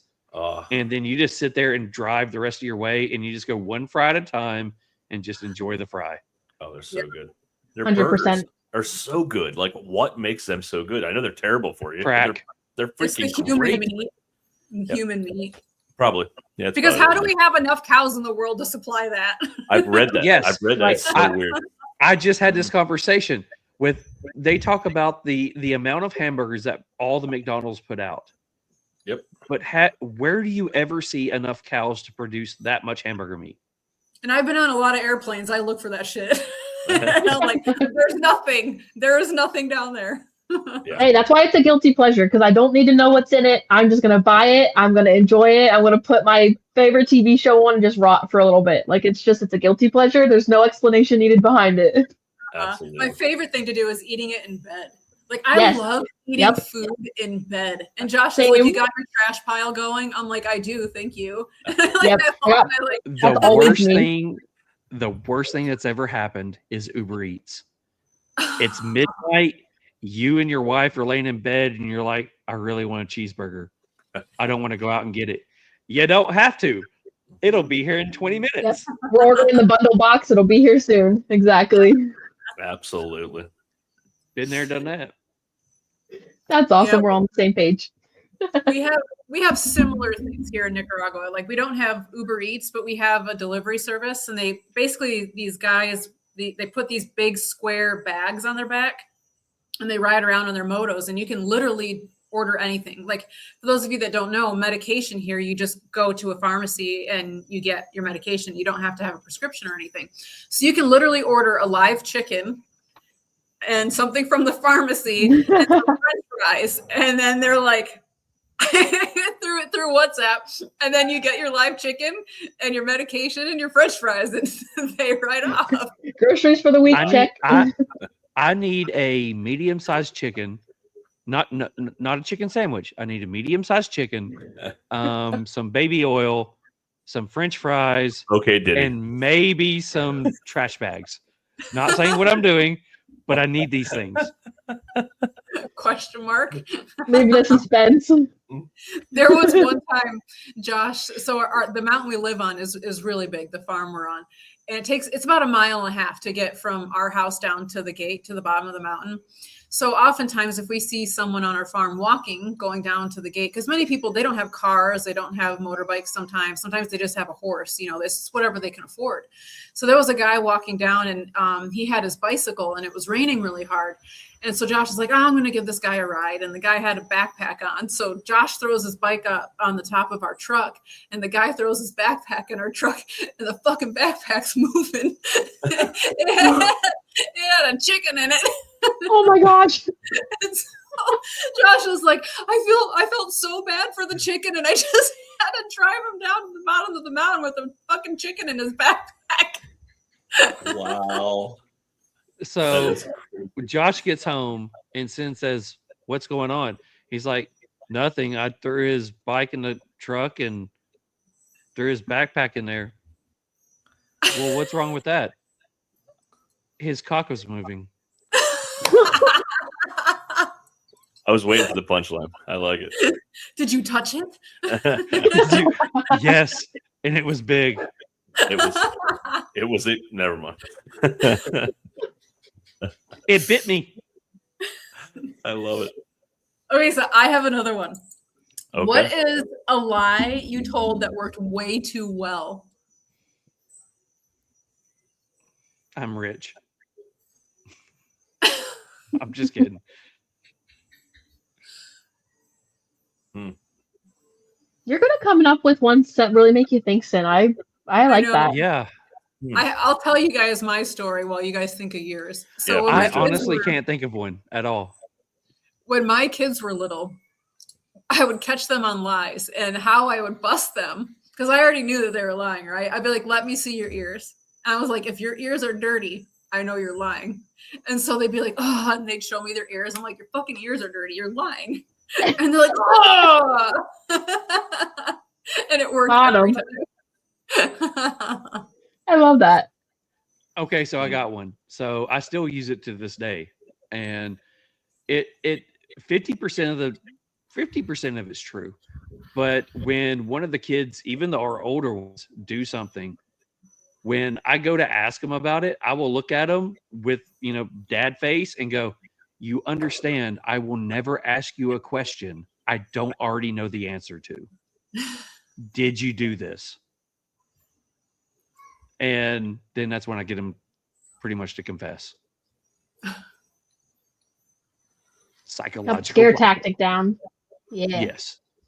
You guys suck. I mean, honestly, I think I'm too honest because I wear my heart in my sleeve, and I don't think I probably told some white lies in my day, obviously, but I don't think I've told one that I've carried with me. I honestly don't. I don't know. It's a terribly boring Mick. answer. Yeah. Mick. Yeah. Cynn did not ask a question that she already knew the answer to. If I had a good one, I'd tell you. I just talked about me shitting myself while fishing. So trust me, if I had a good story, I'd tell you. My brother had a really good one when we were kids. My mom knew that my brother was smoking, and he was only like, I don't know, 13, 14 maybe. So she used to go through his entire room, right? And like she would never find anything. And I'm like, where is he hiding this stuff at? Like he'd be like, I'm not smoking. Well, one day he decided that he wanted to tell me, and he shows me his books. He hollowed out all his books, and he would hide cigarettes and everything else in his books. I was like, that's fucking genius. Like I could never think of that stuff because like you, I wore my heart on my sleeve and I was the good kid. Like I was always such a good kid. And there was my brother, just genius with so much stuff. That was honestly my sister. Like I feel like growing up, I was always like, okay, you know, my if I tell my parents the truth, then they're gonna create this trust. And like I always did that because I was scared shitless to be getting in trouble and to be getting caught. And I am the worst liar. So I'm like, you know what, I'm just gonna tell them the truth. But my sister was always being a little devious girl, and I'd see her getting in trouble and I'm like, okay, I don't want that. So you take the reins, Shay. 16 to 20. 16 to 20, Shay put me through the ringer. Well, me and your mom through the ringer. 16 to 20, like that 4-year period, I'm like, this kid's either going to die or I'm going to kill her. Like, I don't know which one it is. Like, it was really bad. She got the heat, but she was doing some crazy stuff. I love watching the woman she's growing into, but boy, she gave us all a heart attack there for a hot minute. Yeah. There were some really bad times in that 4-year span. Oh, man. I like Mashbill. He says Charles has been telling everyone he's not Justin Danger Nunley. I like that guy. He's funny. I'm working on that guy right now. So are we. Yeah, we're both working on him. Yeah. He'd be a good interview. Hey, Mick. Yeah, he would. Yeah. So have you got any crappie? I did that day. Yes. I caught a lot of crappie that day. That was rough. All right, so who's bringing our worst? Are we getting to the end of the questioning? I'm just trying to feel things out here. I need to know if I survived or not. I'm kind of dwindling down to the end of what I have for mine. How about you, Cynn? I have one more. What's the worst advice you've ever followed?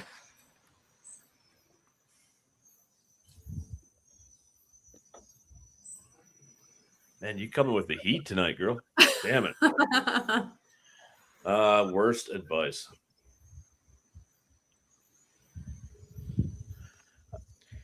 Go ahead. I'm going to say that this is going to be something that somebody's going to like say bullshit, but everybody always says go with your gut. Don't listen to your heart, go with your gut. Every time I go with my gut and I feel that I'm doing the right thing and I bypass what my heart says, I go down the wrong path. Every time I stick in it and I go with what my heart feels and what I feel emotionally is the right thing to do, I've always succeeded. But every time somebody says go with your gut, don't listen to your heart, fuck that. Yes, Mick, I just dropped it. So, but yeah, the worst piece of advice, go with your gut, not your heart. I love that answer. I feel like your heart's keeping you true to your own values and the things that are important to you. So I like that answer. There's a reason Charles lets me go first because he always has a better answer. So I'm gonna go with kind of a funny one. So Kylie will vouch for this. So my mom told me when I was a child, don't ever stick your fingers where you wouldn't stick your elbow or where you can't stick your elbow. So she meant don't stick it up your nose because you can't stick your elbow up your nose. Don't put your finger in your ear because you can't stick your elbow in your ear. Well, Charles' diet. So there's many places I probably should have stuck my fingers over the years, but my elbow didn't fit. So I mean, I'm just saying, I don't know. I don't know. It's terrible advice. I mean, she gave me that when I was a child. Do you believe that shit? I mean, I don't know. I'm just saying. Well, somehow you had kids, so it must have like worked eventually. If my mom ever watches this episode, I love you, Mom. I'm sorry. Josephus says, go with your heart. Don't trust a fart. That's good. It's very good. Very good. So the last one I have that I want to put on you guys is it's a little more serious. But what are you most proud of yourselves for? Like anything in your span of your lifetime so far. What are you most proud of yourself for? I'm jumping on it. And Charles is going to say the same thing. My kids. I mean, honestly, I not because you're on the show. We've been asked this before, and honestly, I feel like I fucked up a lot as a father, at least in my early years. Because I mean, I was young and dumb at the time too, but at the same time, watching you guys grow into beautiful, productive members of society, like it just every day I'm proud, and it melts my heart to watch you guys grow into who you've grown into. So, I mean, honestly, I absolutely most proud of my kids. I mean, a lot of little things along the way, you know, this podcast, my career, 30 years with my wife. I mean, obviously there's a lot of things I'm proud of, but by far my kids take the cake. So pretty much the same thing. Mine is, I met my wife. When I met my wife, my youngest daughter was 6 months old. My son was roughly 8, and probably my oldest was 11. And as I was getting serious with her, you know, it was one of those things where I knew my wife couldn't have any more kids. I didn't have any kids of my own. And I had to think if, you know, this was a relationship I was going to get involved with, knowing that I wasn't going to have kids of my own until I fell in love with the kids that I would be raising. And then realizing I do have kids of my own. And these are my kids. And they are now 14, 22, 24. And over the last 11 years, the proudest thing that I can say that I've ever done in my life is realize that I'm more than happy that I fell in love with their mom, but I'm excited that I got to have them as my kids. They're not, they may use the word step or whatever because they have to with their dad. I have never in my life used the word stepkids. I introduce them as my kids because they are my kids. I'm the one here raising them. I'm there. I see them every day. I take them to school. I took them, all of them, to school every day. My most proudest thing is my wife and my kids. Incredible. Bravo. I know I said it in a past episode, but anyone can become a dad. It takes anyone can become a father. It takes a real man to become a dad. So I mean, you became a dad. You became a dad, and you chose that, man. And that's fucking amazing. Yeah. You know, that's one of the things going into a relationship when you're marrying someone or you're married to someone who has kids. You know, you go through your spats and things like that, and they're like, why, you know, why would you choose this? And the other one is asking, why would you choose this?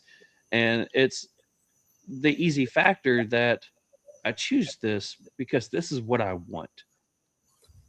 You are what I want. And because you are what I want, it's not that I have to have them.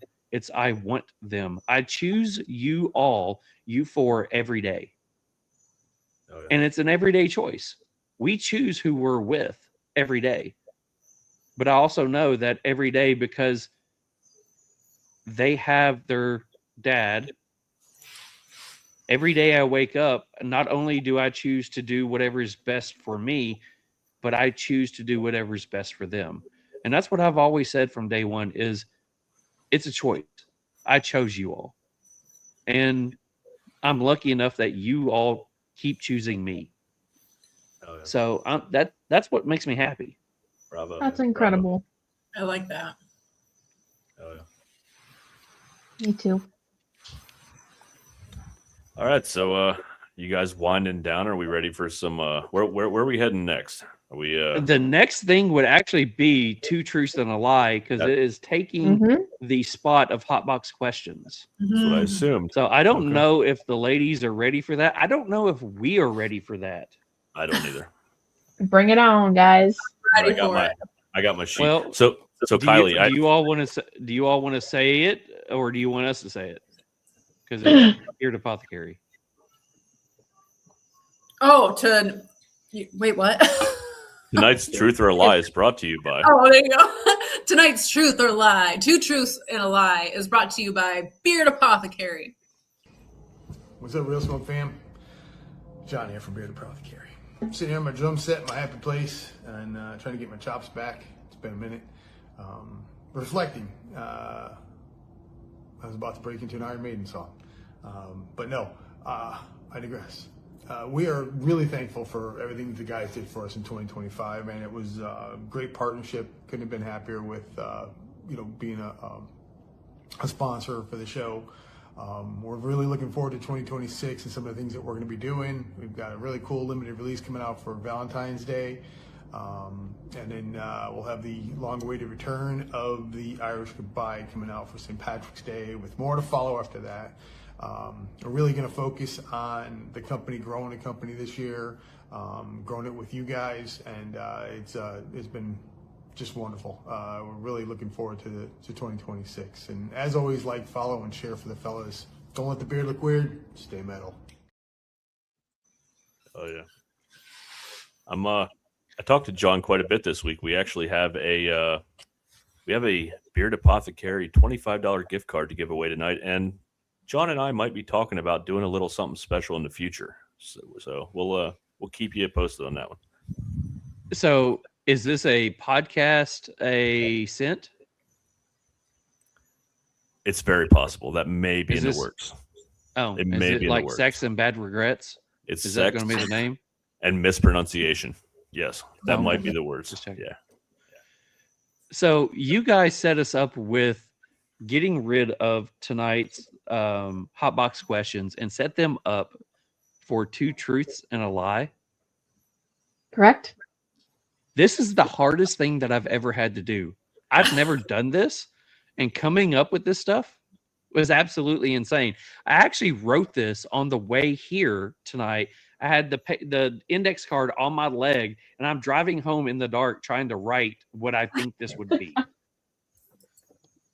I'm actually So and it's 2 truths and a lie about yourself, right? Correct. Yeah. Awesome. Correct. So we're allowing people that's in the chat to answer as well. So are we trying to get you guys to figure out which one the truth is? The lie. Or the lie, yeah. Okay. Let's Okay, do the lie. Yeah. Okay. So Kylie's kind of exempt from mine because she knows every story. But Kylie, I would like it if you would take a pen and write down which one and see if you get all 5 correct. All right, got it. I just want to know off because you know 90% of my stories. So yeah, We'll see how much I remember.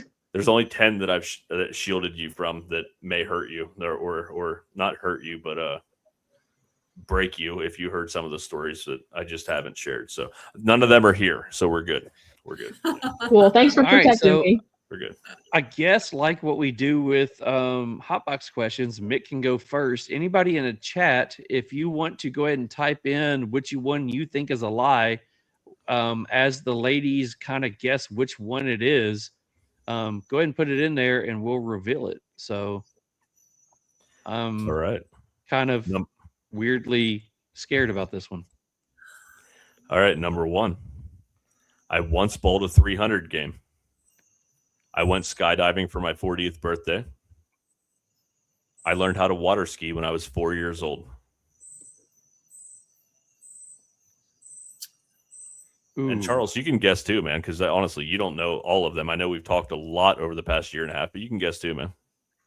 I'm going to say the lie is water skiing. I think it's the bowling. Can I How go? long are we waiting? Kylie, you wanna go? Go ahead. I guess the skydiving. Kylie is correct. I bowled a 300. I knew the 300 was for sure. And I knew you could do the water skiing or the Learned how to water waterboarding. ski But when I was 4 years old. Yeah. yeah, I knew you were young, but I wasn't sure. I didn't think the skydiving one. Okay. Cool. So yeah, we have a lot on here. It said 300, water skiing, skydiving. So I which don't one even was the know if lie? 300 is a Skydive. good score. It's a perfect score. It's a perfect game. I bowled 12 strikes in a row. Yeah. Nice. All right, Charles. What do you got? Okay. So here we go. the two truths and a lie. I've been to California. I can play a musical instrument.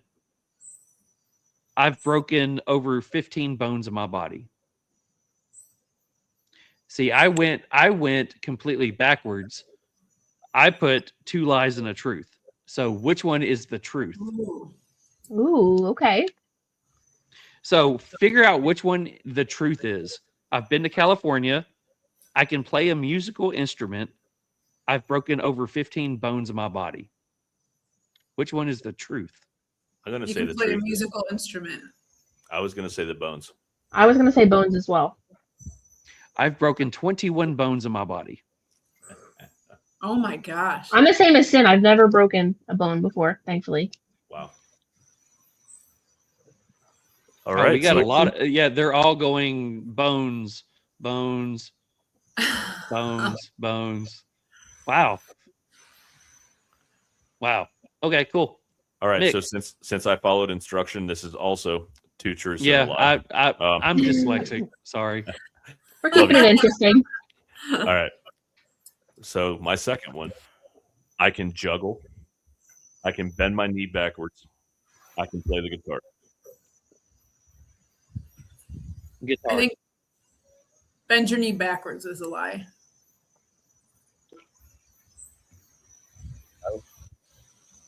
It's the guitar one.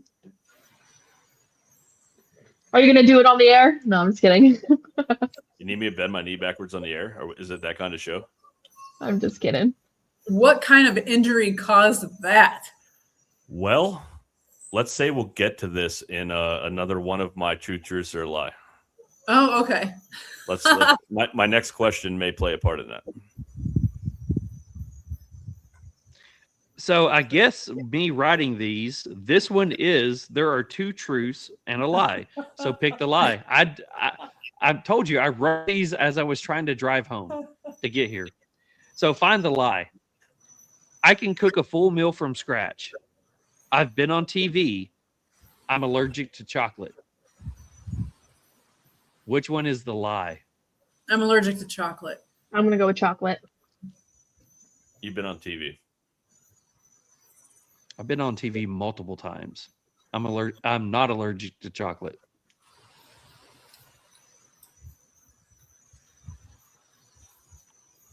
So the chocolate is the one.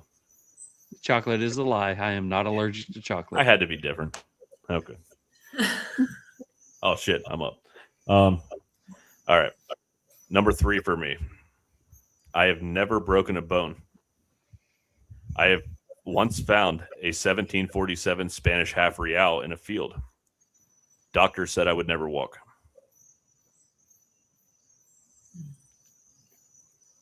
Well, the doctor say you never walk. The Spanish real, is that what you said? That one. I'm going with the first one. Never broke a bone. Kylie wins again. I have broken a bone, so that is the lie. I found a 1740. I used to be really into metal detecting. I found a 1747 Spanish half real in the middle of a field in Pennsylvania. Probably the coolest find I ever found when I was into metal detecting. And That was a cool era. what kind of? You messed up. All them are truths. No. You broke a bone, you found a bruise, Yes. and the doctor said you never walked. They're all true. The lot. Which one's the lie? Why? She's I yelling love at me. this. The lies he's never broken a bone. She's funny. She's always picking. She's half listening, and now she's yelling at me. All right. Okay, so Oh, wait, you're here we muted go. again, Dad.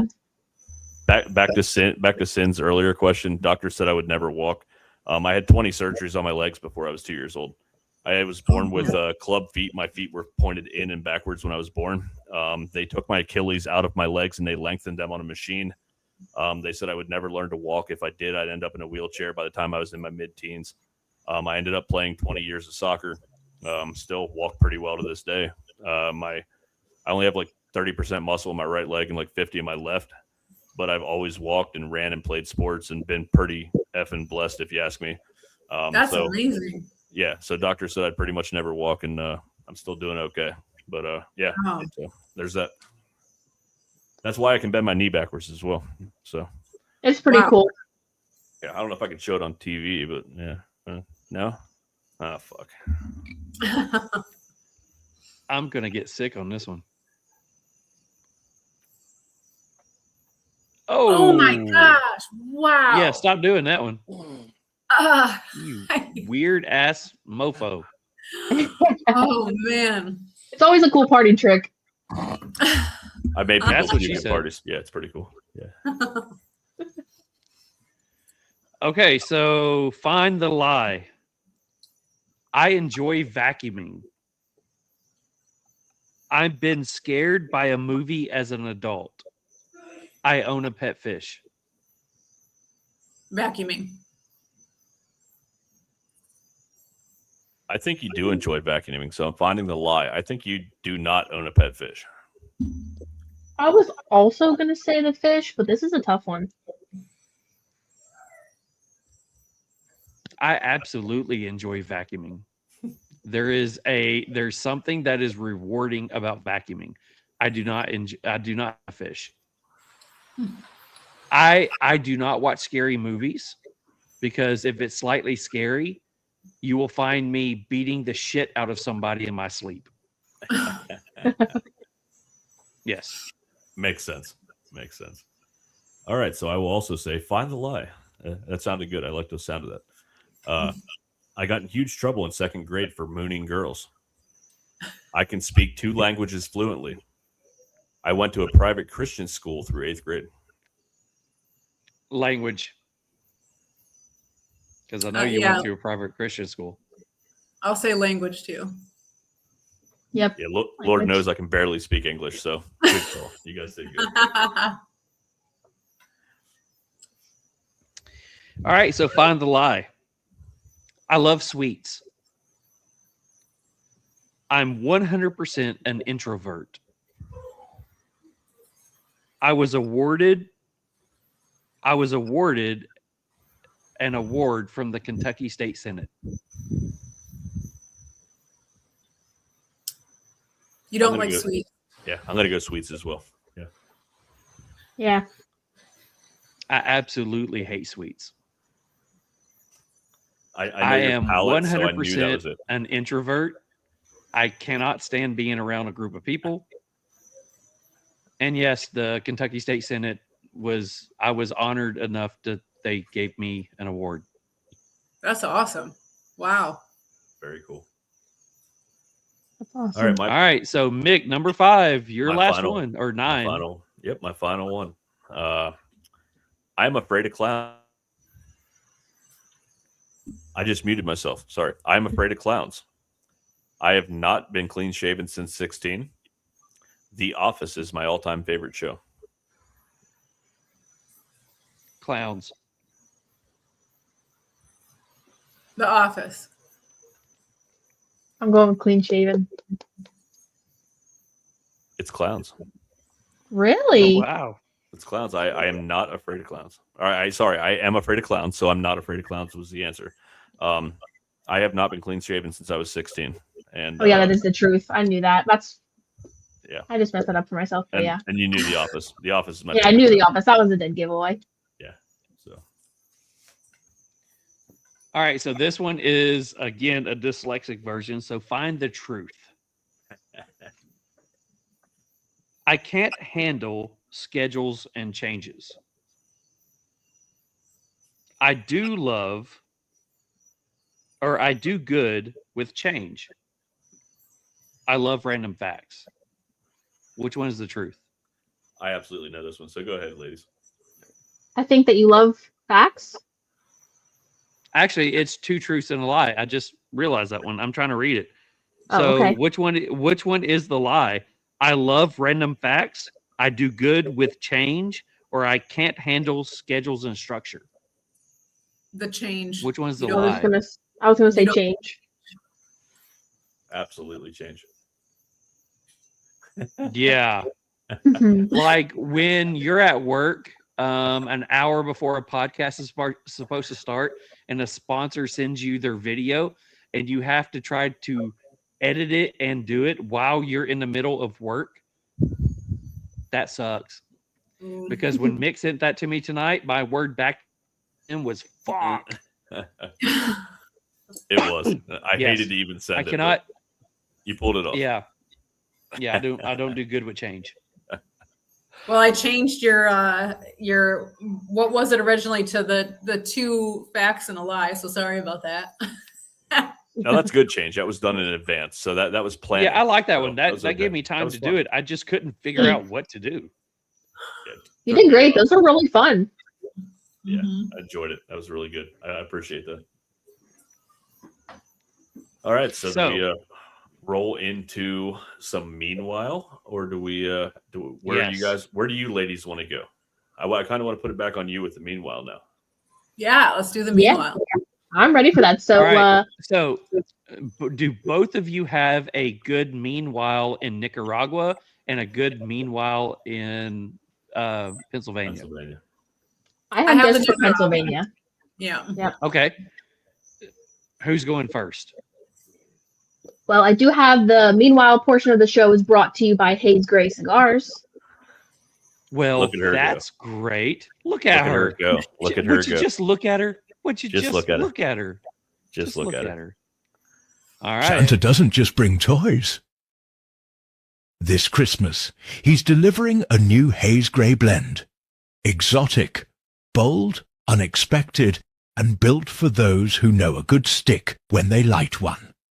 Coming January 13th to stock your humidor for the new year.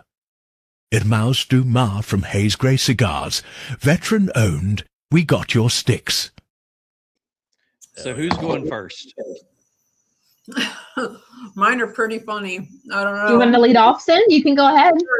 All right. So, meanwhile, in Nicaragua. Well, with pink mohawk, yelling at a wrestling ring, parrots cussing politics on a wire. They chant and sing. Tourist in a lava suit taking my some gosh, of do I the still heat. do this? Swing on a mango tree over pigs asleep in the street. Meanwhile in Nicaragua. That was awesome. Oh yeah. Okay, so I have 2 stories. So we moved here about 5 years ago, and number one, when you live in Nicaragua, you learn that you cannot flush toilet paper down the toilet. So you learn that toilet paper goes sunny side down because it gets pretty nasty, right? So that's the first part of the story. Second part is where we live, we didn't know this at the time, but this mountain backs up against what used to be an old calcium quarry. So our piping gets like just filled with calcium, really, really bad. So when you go number 2, that shit just like, it just spins around and you're like, what the fuck is going on right now, right? I will say certain people in this house still have problems with that, where it takes like 3 or 4 I won't name names, but so when we first moved here, this was definitely an issue, right? So what our kids learned to do was they'd go out into the jungle and they'd find a stick, a poop stick, and they would go into the bathroom and they'd take the stick and they would just start breaking turds in their toilet, right? So one time our son was in his bathroom doing that, and all of a sudden we just see his arm go straight out of his bedroom door. He just chucks the stick back into the yard. So I'm like, you gotta like throw the stick away or something. You can't just like chuck it in the yard because our dogs are gonna be getting those sticks. So I can only imagine a dog running back in the house with a stick and is like wanting to play fetch. With the shit stick, yeah. No. Every time we have guests, we joke with them and tell them they have to go find a poop stick, and we say it's so serious, and they're like, "Really?" And we're like, "Yeah, like our plumbing's really bad, so go find yourself a stick. Make sure it's yours the whole time. Don't lose that stick. You don't want to be embarrassed, so just hang on to that stick." And they're like, "Oh my God, okay." So the other part of that story is one time our daughter was using our son's bathroom. You know, the way our house is, all the bedroom doors lead to the outside because like a lot of Nicaraguan houses are like outdoor houses. So like I'm sitting at my dining room and it's outside. So she goes into his bathroom and has the same fucking problem. So she can't get her turds down. So we have these decorative rocks in every bathroom. There's these decorative rocks that hold our soap, our bars of soap, right? Well, she didn't want to leave and go find a stick. So she grabs a decorative rock and just starts like smashing her turds with the decorative rock. So then she just chucks that rock in his garbage can, and so he goes in the bathroom and he's like, "Where the fuck is my rock?" it was in the trash can. That's awesome. Oh. She's improvising. Yeah.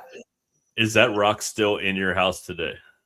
Not that rock. We still have Okay. our decorative rock. It's in our shower actually. But yes, I think a couple of those rocks are now gone due to poop. Oh my gosh. And my other story that I think is a good one. As I said earlier, it's a mile and a half to get from where we live down to the gate to leave our farm. And we're driving down and we're getting up to the gate, and there's always a guard, basically someone at the gate. And the typical guard wasn't there. And we're like, okay. And so I'm seeing one of the female workers at the restaurant start walking up. And I see that she's got this red shirt on, and I can tell it's like the Coca-Cola font on it. And we're getting closer and we're getting closer. And I'm looking at her shirt and it says, "I love vagina." And mind you, these people only speak Spanish. So she had no idea what her shirt said. That's even better. And so I've seen that shirt in Vegas, and it was a dude at 2 a.m. pushing his kid in a baby stroller with a shirt on that said, "I love vagina." It was him and his wife. They're pushing a baby stroller, and I'm like, I guess you do, man. You got one sitting right there. I don't know what to say. only in Vegas, man. Only in You'll see Vegas that- and apparently Nicaragua too. Exactly. Yeah. Well, the best part of it was we were like, okay, do we tell the lady that owns this farm, like, not that we wanted her to get in trouble because we think it's hilarious, right? But if we wanted to make sure if she knew what it said, like that she could at least change it so she wasn't embarrassed. So we tell her, and she's like, "Oh, okay, let me go tell her what her shirt says." And this girl, she was like, basically in Spanish, like, "I don't give a fuck." And she wore that shirt the rest of the day when she learned what it was. As she should wear it with pride, girl. Yeah. It was so great. So those are my two stories. I mean, I could go on forever with the stories that we have here. Earlier, I was talking about the whole vulture thing. We've had monkeys walking through, like, literally our house before. I mean, so many stories. I'm just cleaning up the dead animal meat 2 days ago off our like terrace by our pool. I mean, like we see the craziest stuff. One of the coolest things I will say though is we saw this family of like 4 or 5 on a motorbike, and like they'll put like a little kid in the very front, and they basically like hug the gas tank, and then you have the dad driving, and then you have another kid shoved like behind him, and then the wife basically on the back, and then she was holding a little baby on her side, right? And I'm like, oh my God, I can't believe that. And meanwhile, this baby's got a bowl. She's just holding a bowl in her hand as he's flying through town, and this baby's drinking soup out of the bowl. That's skill. That's phenomenal. In the corner. Yeah, I'm just like, wow. Okay, that's awesome. I mean, they do everything on motorbikes here. I mean, we see them carrying like huge TVs, and I'm like, how are they holding that going against the wind? And I mean, the woman's just like this, just holding on to the thing. I'd be like, ah, you know. Phenomenal. Yeah, the stories are plentiful in Nicaragua. They're so great. Can't wait to visit. That's amazing. You never know what you're gonna see. That's awesome. Ever. So, Kai, are you ready for yours? Yeah, I'm ready. Guy in camo selling iPod, Bigfoot cans. Cheerleaders tailgating a Walmart lot. Preacher with a ferret yelling parking's hot. Meanwhile in Pennsylvania, you can't make this up. Meanwhile in Pennsylvania, keep your head down, don't look up. Love that. I love that. So mine is Meanwhile in Pennsylvania, but more specific, Meanwhile in Sunbury, Pennsylvania, which is where I grew up. So this article that I found, and I remember this happening. It's happened back in 2024. So it says, one of my favorite stories back from October 2024. An out-of-state couple released 683 mink from a Northumberland County fur farm. I remember this. The fur farm claims the releasing of the mink cost the business $164,000. The couple originally faced 2 eco-terrorism charges. However, as of December 2025, the charges were dropped. The couple still face multiple other charges, including misdemeanors and a felony for animal cruelty. Both people are out on bail and their trial will be held in 2026. But being in the area when that happened, I can remember seeing posts on Facebook like, these mink were just released. 600, almost 700 mink were released. And like, it's so sad because they released them for a good cause. Like, these minks were going to be killed for the fur, but a lot of them were hit by cars. A lot of them were killed. A lot of them were, going into where people had chickens or cats or whatever around here and killing other animals. It was honestly chaos for quite a while. I remember that vividly because the people basically said they left them out to free them. And there was probably half of them hit by vehicles. And it was like, it was ridiculous. It was chaos. That was the best way to put it. It was chaos. And all the chicken farmers were like, I lost like 300 chickens yesterday because the fucking minks ate them. Like it was chaos for a long time. And the people were like, oh, we did the right thing. Yeah, sure you did. That's great. Right. Well, one of the felonies is going to be dropped, but like they have to go to freaking court and stuff for this. Like, I hope it was worth it, but honestly, it caused more chaos. It sure did. Wow. Kylie, do you remember the time? I'm going to throw one more story at you. Do you remember the time that the lion escaped from the cat zoo place, the big cat place over in Middleburg? No, I don't. There was a lion on the loose for weeks, and they could not find this thing. And people would be like, it ran in front of my car this morning, and it was climbing up this mountain this morning, and people were seeing it forever. And it caused all this over in Middleburg, little town of Middleburg, Pennsylvania. My gosh. And it was hilarious and then they finally tranquilized it and got it back. But it was a big lion, full male lion. It was crazy. And it's always weird when stuff like that happens because there was also that accident, I think, out near Danville where that truck full of monkeys crashed and there was monkeys everywhere. Yes. This stuff happens and I'm like, what the hell? It all seems to be in our area. It's so weird. Yeah. So weird. But that's pretty much all I got. It's great stories. I want to ask this.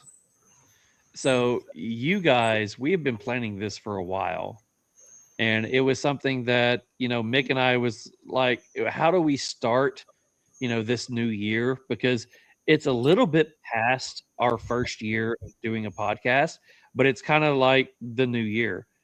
And when we started talking about who we wanted to come on here and interview us, it wasn't like there was a list of like 20 people. It took 5 minutes. Yeah, it was like, it was, we want Cynn and Ky.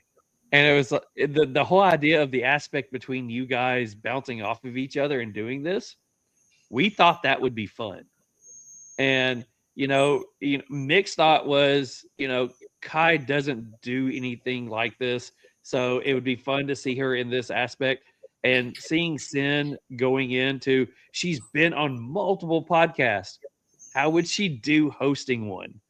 This would be fun. And just the dynamics between you two. My question is, as we come to, I guess, the end of it, what do you guys think? It was pretty intimidating at first, honestly, because I don't know. I mean, obviously I can be this voice and do all these things, but and then I'm like, oh my God, there's like sponsors and all these things. I don't know how to do any of that stuff. So that was pretty intimidating. And you're like, oh no, you're going to get it. And I'm like, ah. So that was the hard part for me. And as you can see, I didn't do too good because then I had all these technical issues. So I couldn't even be in the pre-show thing. And I'm just like losing my mind over here. You guys did great. Honestly, it was good. Yeah, I hope it lived up to your guys' expectations. I agree with Cynn. I think I was a little intimidated and nervous. But once we get in here, it's usually just like hanging out and chatting with you guys. And I love this. And I appreciate this, opportunity and experience to do this with you guys. Because I know outside of this, both my dad and Charles have talked to me about starting my own podcasts about, my health issues and the chronic things that I deal with.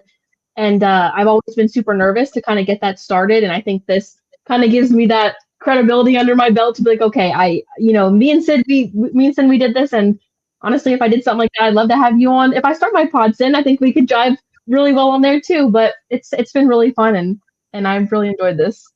Yeah, it's been great. And I'd love to do a podcast with you. I think that'd be fun because so many people already know, like I go through my own health issues and I have an autoimmune disease. I'm actually battling it today. I'm waiting for results that were supposed to come in today. It'll probably come in tomorrow. And I'm like, God, where does my liver stand now? Like all this crazy stuff. So yeah, I would totally do that. Right.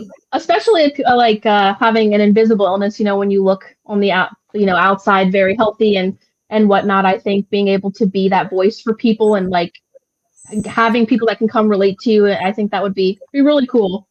Mm-hmm. So I will ask everybody who's watching right now, one, we do have a couple of prizes to give away. We do have 2 $25 gift cards from Cigar Vault, as well as the first time I actually get to say it, and it's correct. We do have a $25 gift card from Beard Apothecary to give away. So make sure you're typing in hashtag Real Smoke in the comments, whether you're watching on any of the platforms that we're on. But going into it, you guys talked about being nervous and being all that. Now that we're almost done with it, how do you feel? Like any other podcast. It's good. It's great. It's like, people that you enjoy being around, and, your podcast is always lighthearted and humble and down to earth. So in the end, it's awesome. It's great to do this with you guys. Definitely. I'm excited to go back and rewatch this, and I'll probably nitpick myself to death. But honestly, I think this was, I keep saying it was so much fun, but I've enjoyed it thoroughly. Learning a little bit more about these guys and giving the audience a little bit more knowledge on them. It was good. It was fun. It wouldn't have been the same without you, Ky. I mean, the two of you together, you guys are a power duo. I mean, for real. I know Cyn is more well known, especially in the cigar world and what have you. But you two together, I mean, I see a lot of you in each other. I mean, I really do, with what you guys battle with and your mentality of how you go about life itself, and wanting just to love and give back and have fun and, live life. And I love that the two of you guys could do this. I mean, I can't tell you how much it means to Charles and I. We set out saying that, we wanted the two of you to start with, and actually making this happen is a great way to start off this year. And I couldn't be happier with how it went. You guys may nitpick yourself. Have you guys ever watched me on a fucking podcast? I screw something up every week. I mean, honestly, but it's so much fun. And that's why Charles and I do this is for this very reason, to bring people together and just have fun. And I think it went perfectly tonight. You guys did amazing. Bravo. Well, thank you. Yeah, Thanks. I am. Like I said, I was trying to push buttons and all the stuff that I normally do at the first of the episode. I was more captivated with, like I was watching an episode, and I enjoyed the hell of it. So you guys did a great job. So the final 2 things that we have to do is the cigar review, and we have prizes to give away. And we talked to you guys about it before. And you guys said, hey, let's go ahead and turn it back to you. So are you ready to tag us back in to actually get to be the host? Yeah, how do we do that? Happy back in. There we go. So I'm going to say this. You guys are more than welcome to hang out with us and help us close out. We are going to go through the last 2 things as fast as possible. But you are more than welcome to hang out with us. But if you have to go, we understand it. One thing I do want to say, this was a freaking fantastic episode. I don't care what anybody else. Wait, let's see. I do understand. Rob says Cyn and Ky should be the permanent replacements. They are awesome. They are. Thanks, Rob. Thank you. So when Rob, if you ever need a body buried, you can call Rob. Just saying. Yeah. So if we ever need somebody to take over for if somebody can't be here, we do know who we can call. Absolutely. The Ghostbusters. We got somebody. Yeah, so you guys are cool. If you guys want to hang out, cool. You let us know now. No pressure either way. Whatever you guys I'm gonna want. eat my popcorn. Hit it, boys. So Yeah. before we All yours. so there we go. All right, so we do have a cigar review to do, and I am completely behind everything Who's that right brought now to us because by? Cigar Review is brought to you by Cigar Army. Tonight's cigar review is proudly sponsored by Cigar Army. The Cigar Army is a community brought together by their shared love of cigars, but bonded by something much deeper, their mission to give back to those in need. Through Operation Give Back, they honor the courage and dedication of our military and first responders, both active and retired. Their bravery and selflessness make the freedoms we enjoy possible, including this very moment to sit here, share a cigar, and connect with our Real Smoke audience. Every puff carries a story. Every draw is a tribute to their sacrifices. This isn't just about cigars, it's about gratitude, about compassion, and about giving back to the heroes who shaped our lives. Join them in the mission to make a difference, one cigar at a time. Check them out on Instagram at Cigar Army 3 or search Cigar Army on Facebook. Together, we can turn our passion into purpose. So Mick, or not Mick, but Cynn and Ky, I know when we were talking, or when you guys were talking about and introducing the cigar, you were, interested in the name and what it was called and all that stuff. So let's see if the name does it justice. All right, so I'll start off the review. So I know I was going to say as well, Cynn, you probably don't have to look this one up, maybe. Listen, I'm a big fan of Ezra Zion. I've loved a lot of their cigars over the years. As soon as I saw this one, if you have a chance, look up Ezra Zion peanut butter jelly cigar and read the review on it, and you will want to buy a 10-pack immediately. I will say I was mildly disappointed after the first third. So, I mean, there was no changes and no transitions. A lot of consistency the whole way through. I mean, it wasn't a bad cigar. It was a very well-constructed cigar. But it didn't live up to my hype. So, anyway. Aroma from the body, honestly, not much. I got a little bit of light hay. It was pretty mild. A little bit of sweetness.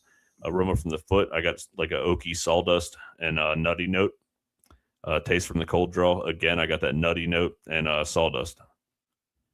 First third notes, I got peanut. I did get the peanut and nuttiness. I did get a tart note, which kind of reminded you of like a jelly or a jam. So I was super excited when we first got started on this. A little bit of cocoa powder, light leather, light brown sugar.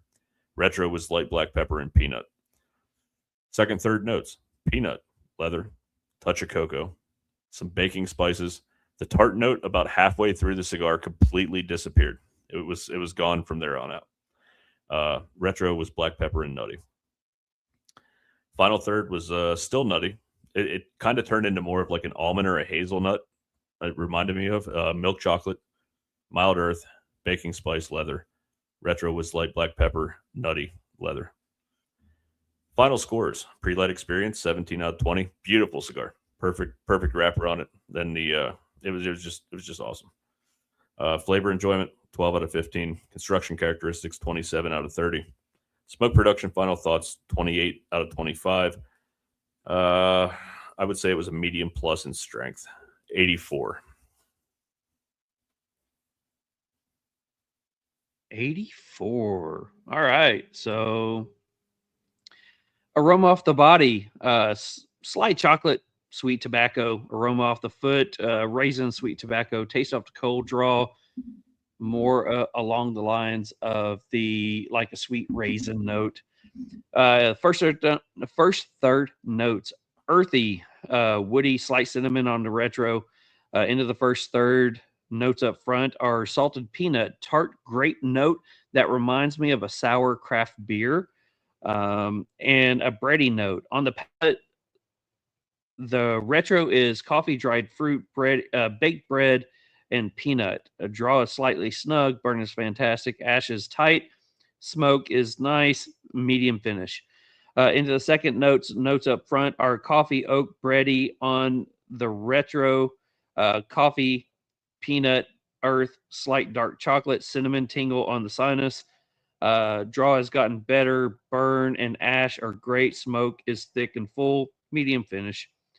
Final third, flavors drop off from what I was considering exciting to completely boring. Black coffee, hay, charred oak, slightly bitter. Retro is about the same. Black coffee, oak, hay, draws good. Burn ash is still great.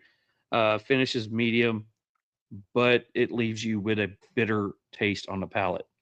So when I first started smoking this one, everything lived up to the name of the cigar. By the time I got done smoking it, I did not want to finish it.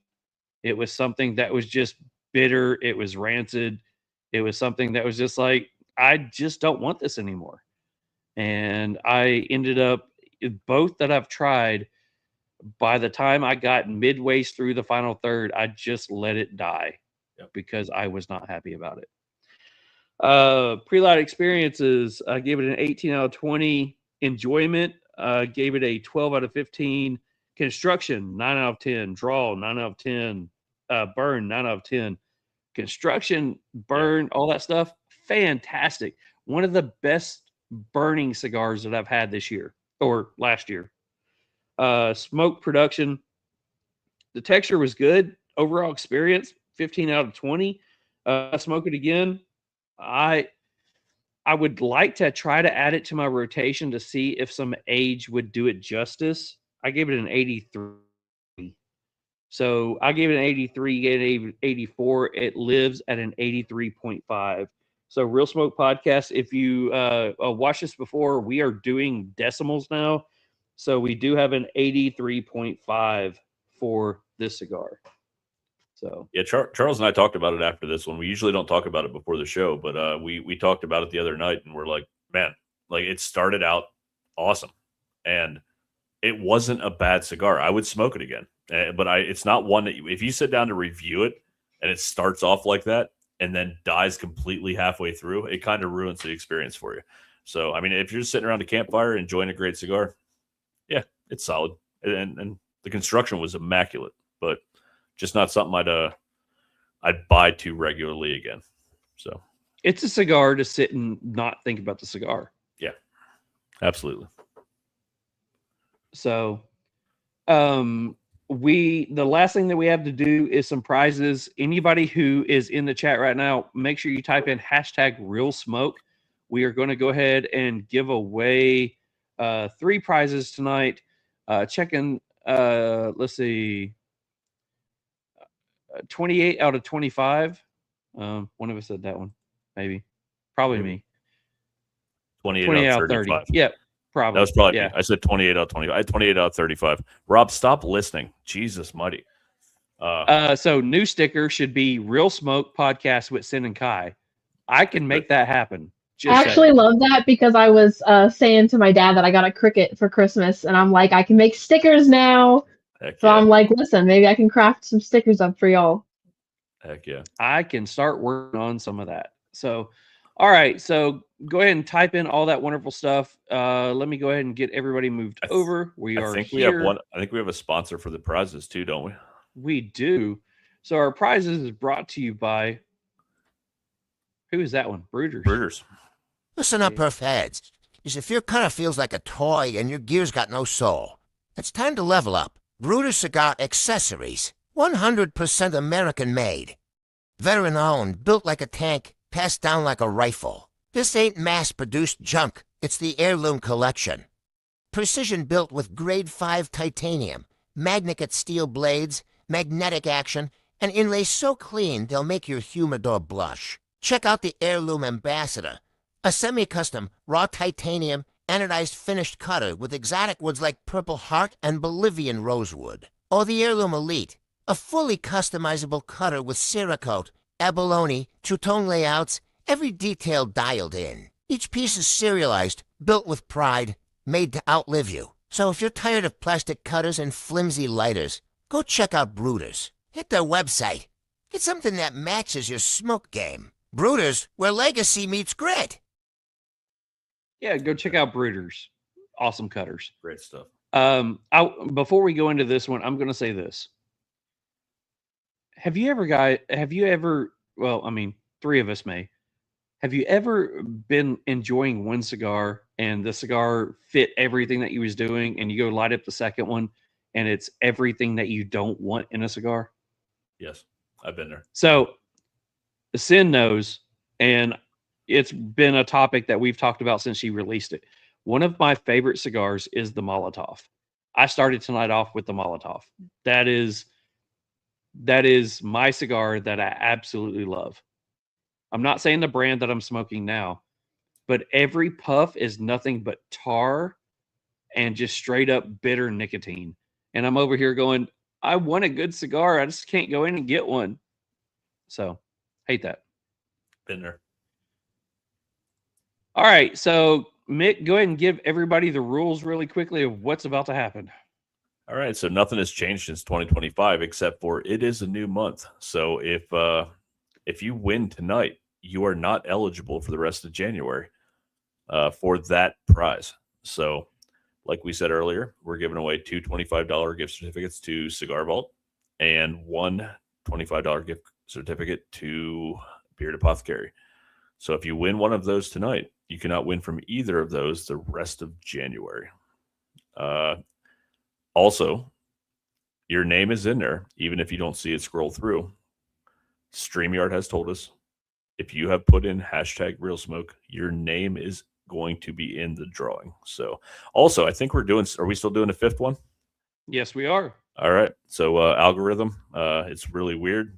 It was picking up on the first name for some reason, really repetitively.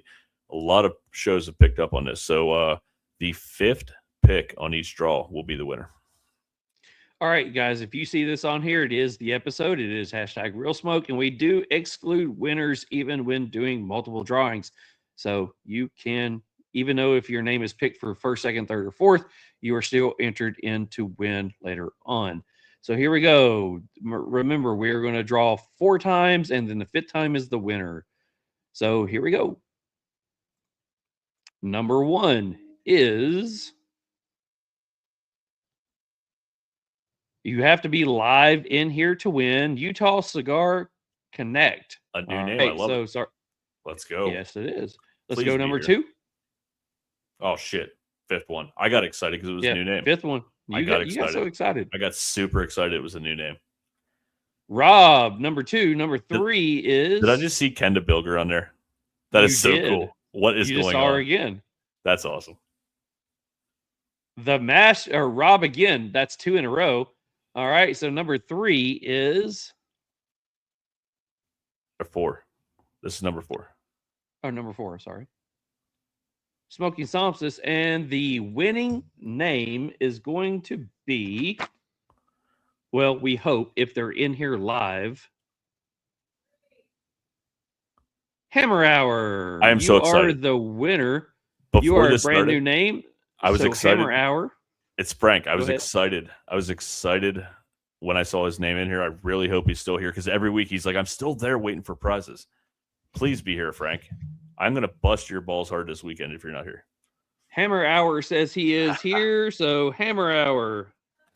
Yes. You need to send Mick your mailing name, address, phone number, sperm sample, blood sample, and the DNA of your firstborn child.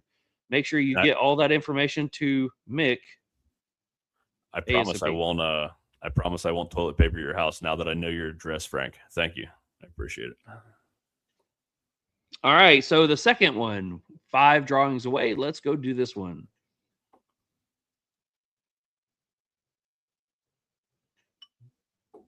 Number 1 is Mark. Hi, Mark. Number 2 is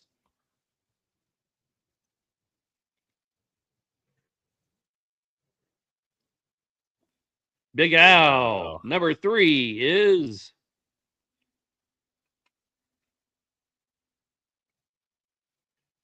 I hope it ends on Kenda. So do I. Brian Another Van new one. That's Page, 4, right? What does that say? I don't know. Don't let me. Go ahead. So, One more, anyways, the winner is going to be. I just like that his name was on there. Rob the Cigar Czar.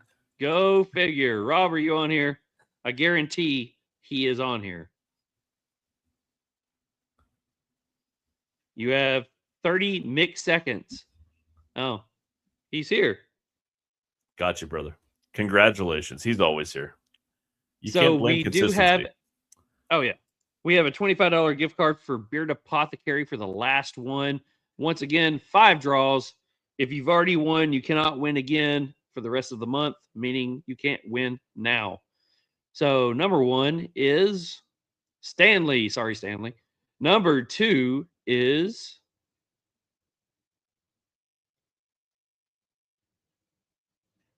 come on. Brian Van 9484. Sorry. Number 3 is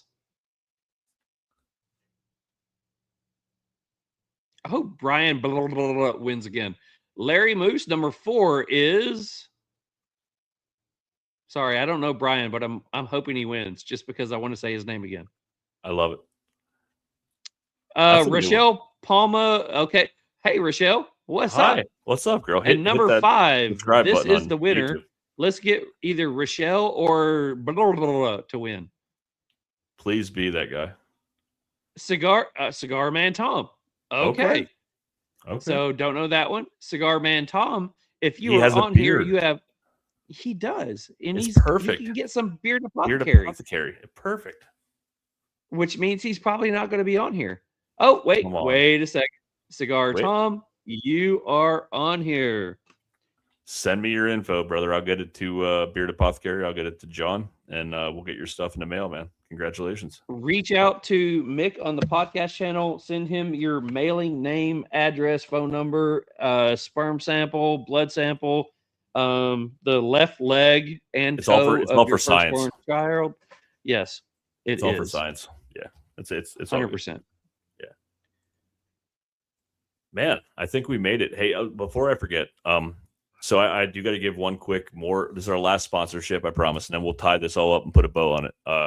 Smokin' for some reason still loves us, and they started reposting our stuff now, and they keep sending us cigars, and we do love their Cigar of the Month Club. So just got to say that price right there. Use code RSNew. You're going to get 5 amazing cigars. If you want to double up and get the double pack like Rob does. Rob could tell you all about it. DM him. He'll love it.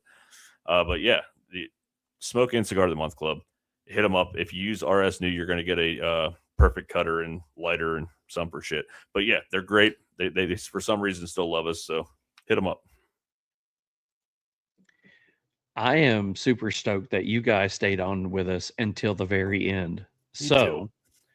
we're going to say this. As this is the first time in 60 episodes, we've actually let somebody else control the show. This is the first time we've had guest host. So we're going to start with Ky. We're just going to let you give some final thoughts, what you thought, what you think, anything that you want to say. Go ahead and let all of us know. I think everything this from was, Ky. like you guys said, I think this is a great start into the new year. And, for people who have been avid watchers, getting to know a little bit more about you guys and getting to see how this fun dynamic has been. Or for any of these new watchers, kind of also getting to know you guys and getting a feel for your show. And I just think this was so much fun. It's like getting on and hanging out with you guys, talking to some pals. And I'm really honored to be on here. And thank you guys for thinking of me and Cynn to host. It's been really freaking fun. So thanks a bunch. Hope you're muted, Charles. I was about to say, anytime that we think about doing something like this again, whether it's for any reason, you guys are going to be on probably the top of our list because we absolutely love tonight. So, Cynn, the floor is yours. Yeah, I thought it was great. And I think it's really important to also hear from the people that run these shows, because you guys are constantly interviewing other people, but you guys are humans too. And I think that it's important to show who's behind all this. You know what I mean? You guys put in so much work into this every single week. And I can't imagine what it takes. You know, it's so easy being a guest, but to be on that side and to find sponsors and to do all the stuff that you guys do, I mean, that deserves recognition, and to learn about your past, and it's all important. So I'm so glad that you reached out to us to do it. I mean, I would so do this again. Once I learned everything, it's going to be like this for me, but I always use my humor to get through everything. Same. I joked when we were in the background of the show, and I said, you mentioned between the two of us, we make a whole human and we'll make this work. And I was like, that's exactly what happened here. So thanks for taking the lead, girl. I appreciate you. So, no problem. I'm gonna reverse order this, and I'm gonna give Charles the final word after because I want to go first. Yeah, because this is where I'm going. So I'm gonna go reverse order, and I'm gonna say, Charles, nobody knows how much you do for this show, man. Thank you so much for everything you do. And what a great way to start out 2026, man. I know it's a team effort, bro, but you fucking kill it every week, man.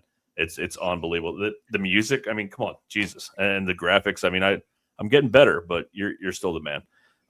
Cynn, I know we've never actually met in person, but I truly feel like we're connected, and I love what you're doing, and the vibe you put off every single day, man. We got you 100%. You know, we're gonna help you wherever we can, and you're always welcome here. You're part of the Real Smoke family since day one. So thank you. Thanks for being a part of this. It's just been amazing. My pleasure. Of course, Kylie. Yeah, it chokes me up to think that here we are 26 years later, you know, of your life, and you support my stupid hobbies, and you always, I don't know, you're my person, you know that, and Right back at you. It means so much to have you on here with me tonight. I know you have a lot on your plate, and you picked up my slack with my parents back in Pennsylvania, and everything you do. It just it means so much to me, and just having you be a part of this and something I truly care about, and we're trying to build this community. You're my person, you're my community, you know, and just having you on here means a fucking world to me. So thank you, all of you guys. It's just a great way to start out the year. I'm so psyched about what we got coming this year. So thank you. I agree. Yeah, proud of you. Proud of all of you. So I'm going to start in with this. So we have a lot of people that's been in the chat tonight. So, you know, Josie, once again, great show, guys and gals. Cigars with Angel, great way to start off the year for Real Smoke. Rochelle, this episode was a good idea. Love it. Hope you can subscribe and be a part of more. But it's people like Hammer Hour. It's, you know, Hallow and Big Al. It's Hologram. It's Mashville. I mean, we got new names. Utah Cigar Connect. You have old names. You know, you have Aldi on here. You have Mark on here. You have Cigar Tom. You have all these names. I'm going through the chats right now, just blowing up the screen. Love it. We wouldn't be on here and doing any of this if it wasn't for the people on here watching. You know, and Rochelle she's my business partner. You know, she's Nicaraguan, lived in Nicaragua her whole life, and she's, you know, on the show watching ever since she was on the episode with you guys. She's been nonstop with you guys, trying to support you. Sorry, my dog's going crazy. Amazing. Yeah, the community is growing. I love the fact that people get on here and do this. I mean, Cigar Tom is on here. He just won. You guys asked how we got started, why we got started. It was something that we did not know if it was going to work, if we wanted to continue with it or whatever, but we wanted to do something. And when, you know, Mick asked what we wanted to do for a show, I said the first thing I wanted, and we say it to every guest, and he's actually started saying it to every guest. And the one thing I told him was, when you grew up and watched VH1 Behind the Music, didn't talk about the music that they were playing now. They talked about when the artist grew up, how they got into music. They didn't talk about the songs now. They didn't talk about rapper, binder, filler. They talk about how they grew up and what inspired them. And I told him I wanted to be VH1 behind the music for cigars. And he just went with it. And that's what we've done. And we are branching out to more industry, whether it's whiskey, whether it's entertainment, whether it's different podcast people. We are going into where it's not necessarily the cigar industry, but he has allowed me to keep the idea of, I don't want it to be about what you're doing now. I want to get to know who you were and who you are and why you are the person you are now. So going into this year, that's one of the things I'm most grateful for, is that he has supported the idea that I had, and he has run with it. And then you guys coming on here. I mean, I know Cynn fell off the face of the earth again. Welcome to Nicaragua. Meanwhile, in Nicaragua, Cynn has been somebody that's, whether it's with TriStar, and she got to know us through the podcast, she has been somebody who has been a friend of us and become a friend that was somebody that was a friend of, just a cigar friend, and who has become somebody who is an actual friend to the both of us, that we actually talk to regularly and enjoy.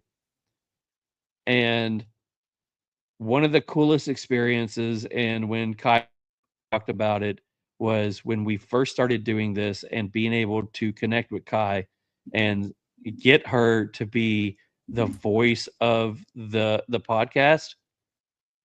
I first thought it would be something fun and cool just to make Mick, kind of smile. But then getting to know Ky, it was one of the things where, she belongs here with us. So to have the ladies on here tonight and doing what they did tonight, I mean, Big Al says it right now. He says, you guys make a great team. 100%.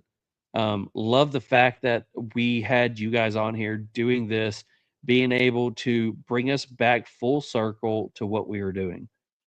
So whether it's the people that's watching us, Smoking Psalms that's on here says, proud to be a Patreon supporter. Whether it's our Patreon guys that are actually donating to us to help keep us going, or whether it's the people on here every week that comes on here and listens and talks and enjoys the podcast, or whether it's the guests that we have on or the friends that we have, or in Ky's aspect, the family that we have on, there's no other thing that I can be more excited about than looking back at what we have started over 60 episodes. But if this is what we've done in 60, give me 120. You're damn right. I can't be more excited about that. So I want to say thank you to everybody. I want to say thank you to all the people in the chat, all the Patreon supporters, all the guests that we've had on in the past, and the people we have on tonight. I know Cynn's not on here, but hopefully she listens. And I know Ky's on here right now. Girl, I could not be more happy to have you a part of this team. You literally are the first thing that the people hear every week before we go into the episode. And I'm happy about that. I'm so grateful for it.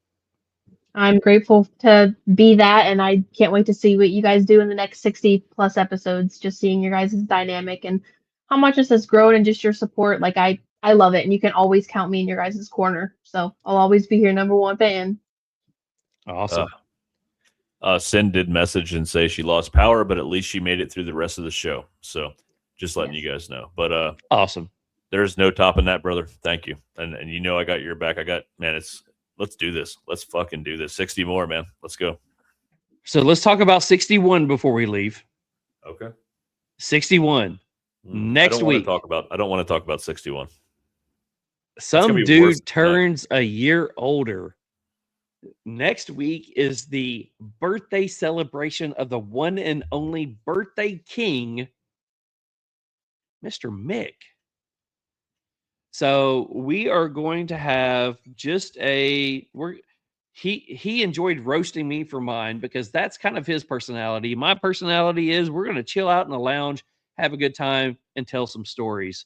So we've got some people invited that's going to come on next week, and we are just going to chill out, have a good time, and relax and enjoy the Mick birthday. So next week is Mick's birthday episode. So come join us, come hang out with us, and come chill with us as we celebrate the king himself. I know I promised not to get drunk in 2026 on an episode, but I took off next Friday. So I'm just warning you. It's my birthday. Fuck it. Let's go. Just saying. Alan and Big Al says, are we getting Ed Skeen next week? I don't know. Who knows? Who knows? Can't wait to see Mick turn 75. Fucking A, just because you're pretty, Angel. Jesus. That's man, that hurts me a little bit. But Hashtag birthday thong. Tell me what color, Frank. Tell me what color. I'm on it. Let's Pink. Go. I'm on it. Hey, Kai, what color thong should Mick be wearing? I feel like it's only appropriate, like a key lime, like green, like a. That is my color. Like your color. That is my color. You know, next week I'm going to pull it out during the show. You know, I'm doing it. Like a little G-string action. Yep, I may leave again. Great. Just like that. All right, so everybody, make sure you check out next week's episode. Make sure you come hang out with us. We will post out all of our stuff that we normally do throughout the week. We'll get some shorts going. I cannot wait to see what AI says that the most popular shorts of this week is, because there were some interesting conversations. Thank you to everybody who's been on here. Mick, you said you were going to leave it with me, but I'm going to let you leave it. Go ahead. Man, tune in for the rest of 2026 because we got some great stuff already scheduled. We're already scheduled like 3 months out. It keeps happening. We keep saying we're only doing 1 or 2 months at a time, but people are now reaching out to us, so that's a cool thing. I guess that's a great thing. Can't thank our hosts enough tonight, Cynn and Ky. Charles, thanks for all you do. And everybody that's still listening, thanks for sticking with us. And let's rock this thing this year. Take time this week, smoke a great cigar with someone you love, and we'll see you guys next week. Thanks, Ky. Thanks, Cynn. Thanks, Mick. See you guys next week. Peace. The smoke is thick, the air is tight, cigars are lit, oh what a sight. Pour the whiskey, tequila too, this one's for Mick and Charles and you. Thank you for tuning in. The Real Smoke Podcast makes us all grin. You light us up, you keep us strong. Cheers to you, we raise the song.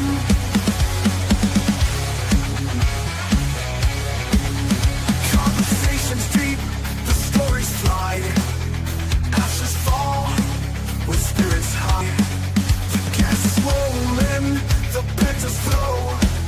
You've kept us burning, don't let it go. Thank you for tuning in. The Real Smoke Podcast makes us all grin. You light us up, you keep us strong. Cheers to you, we raise the song.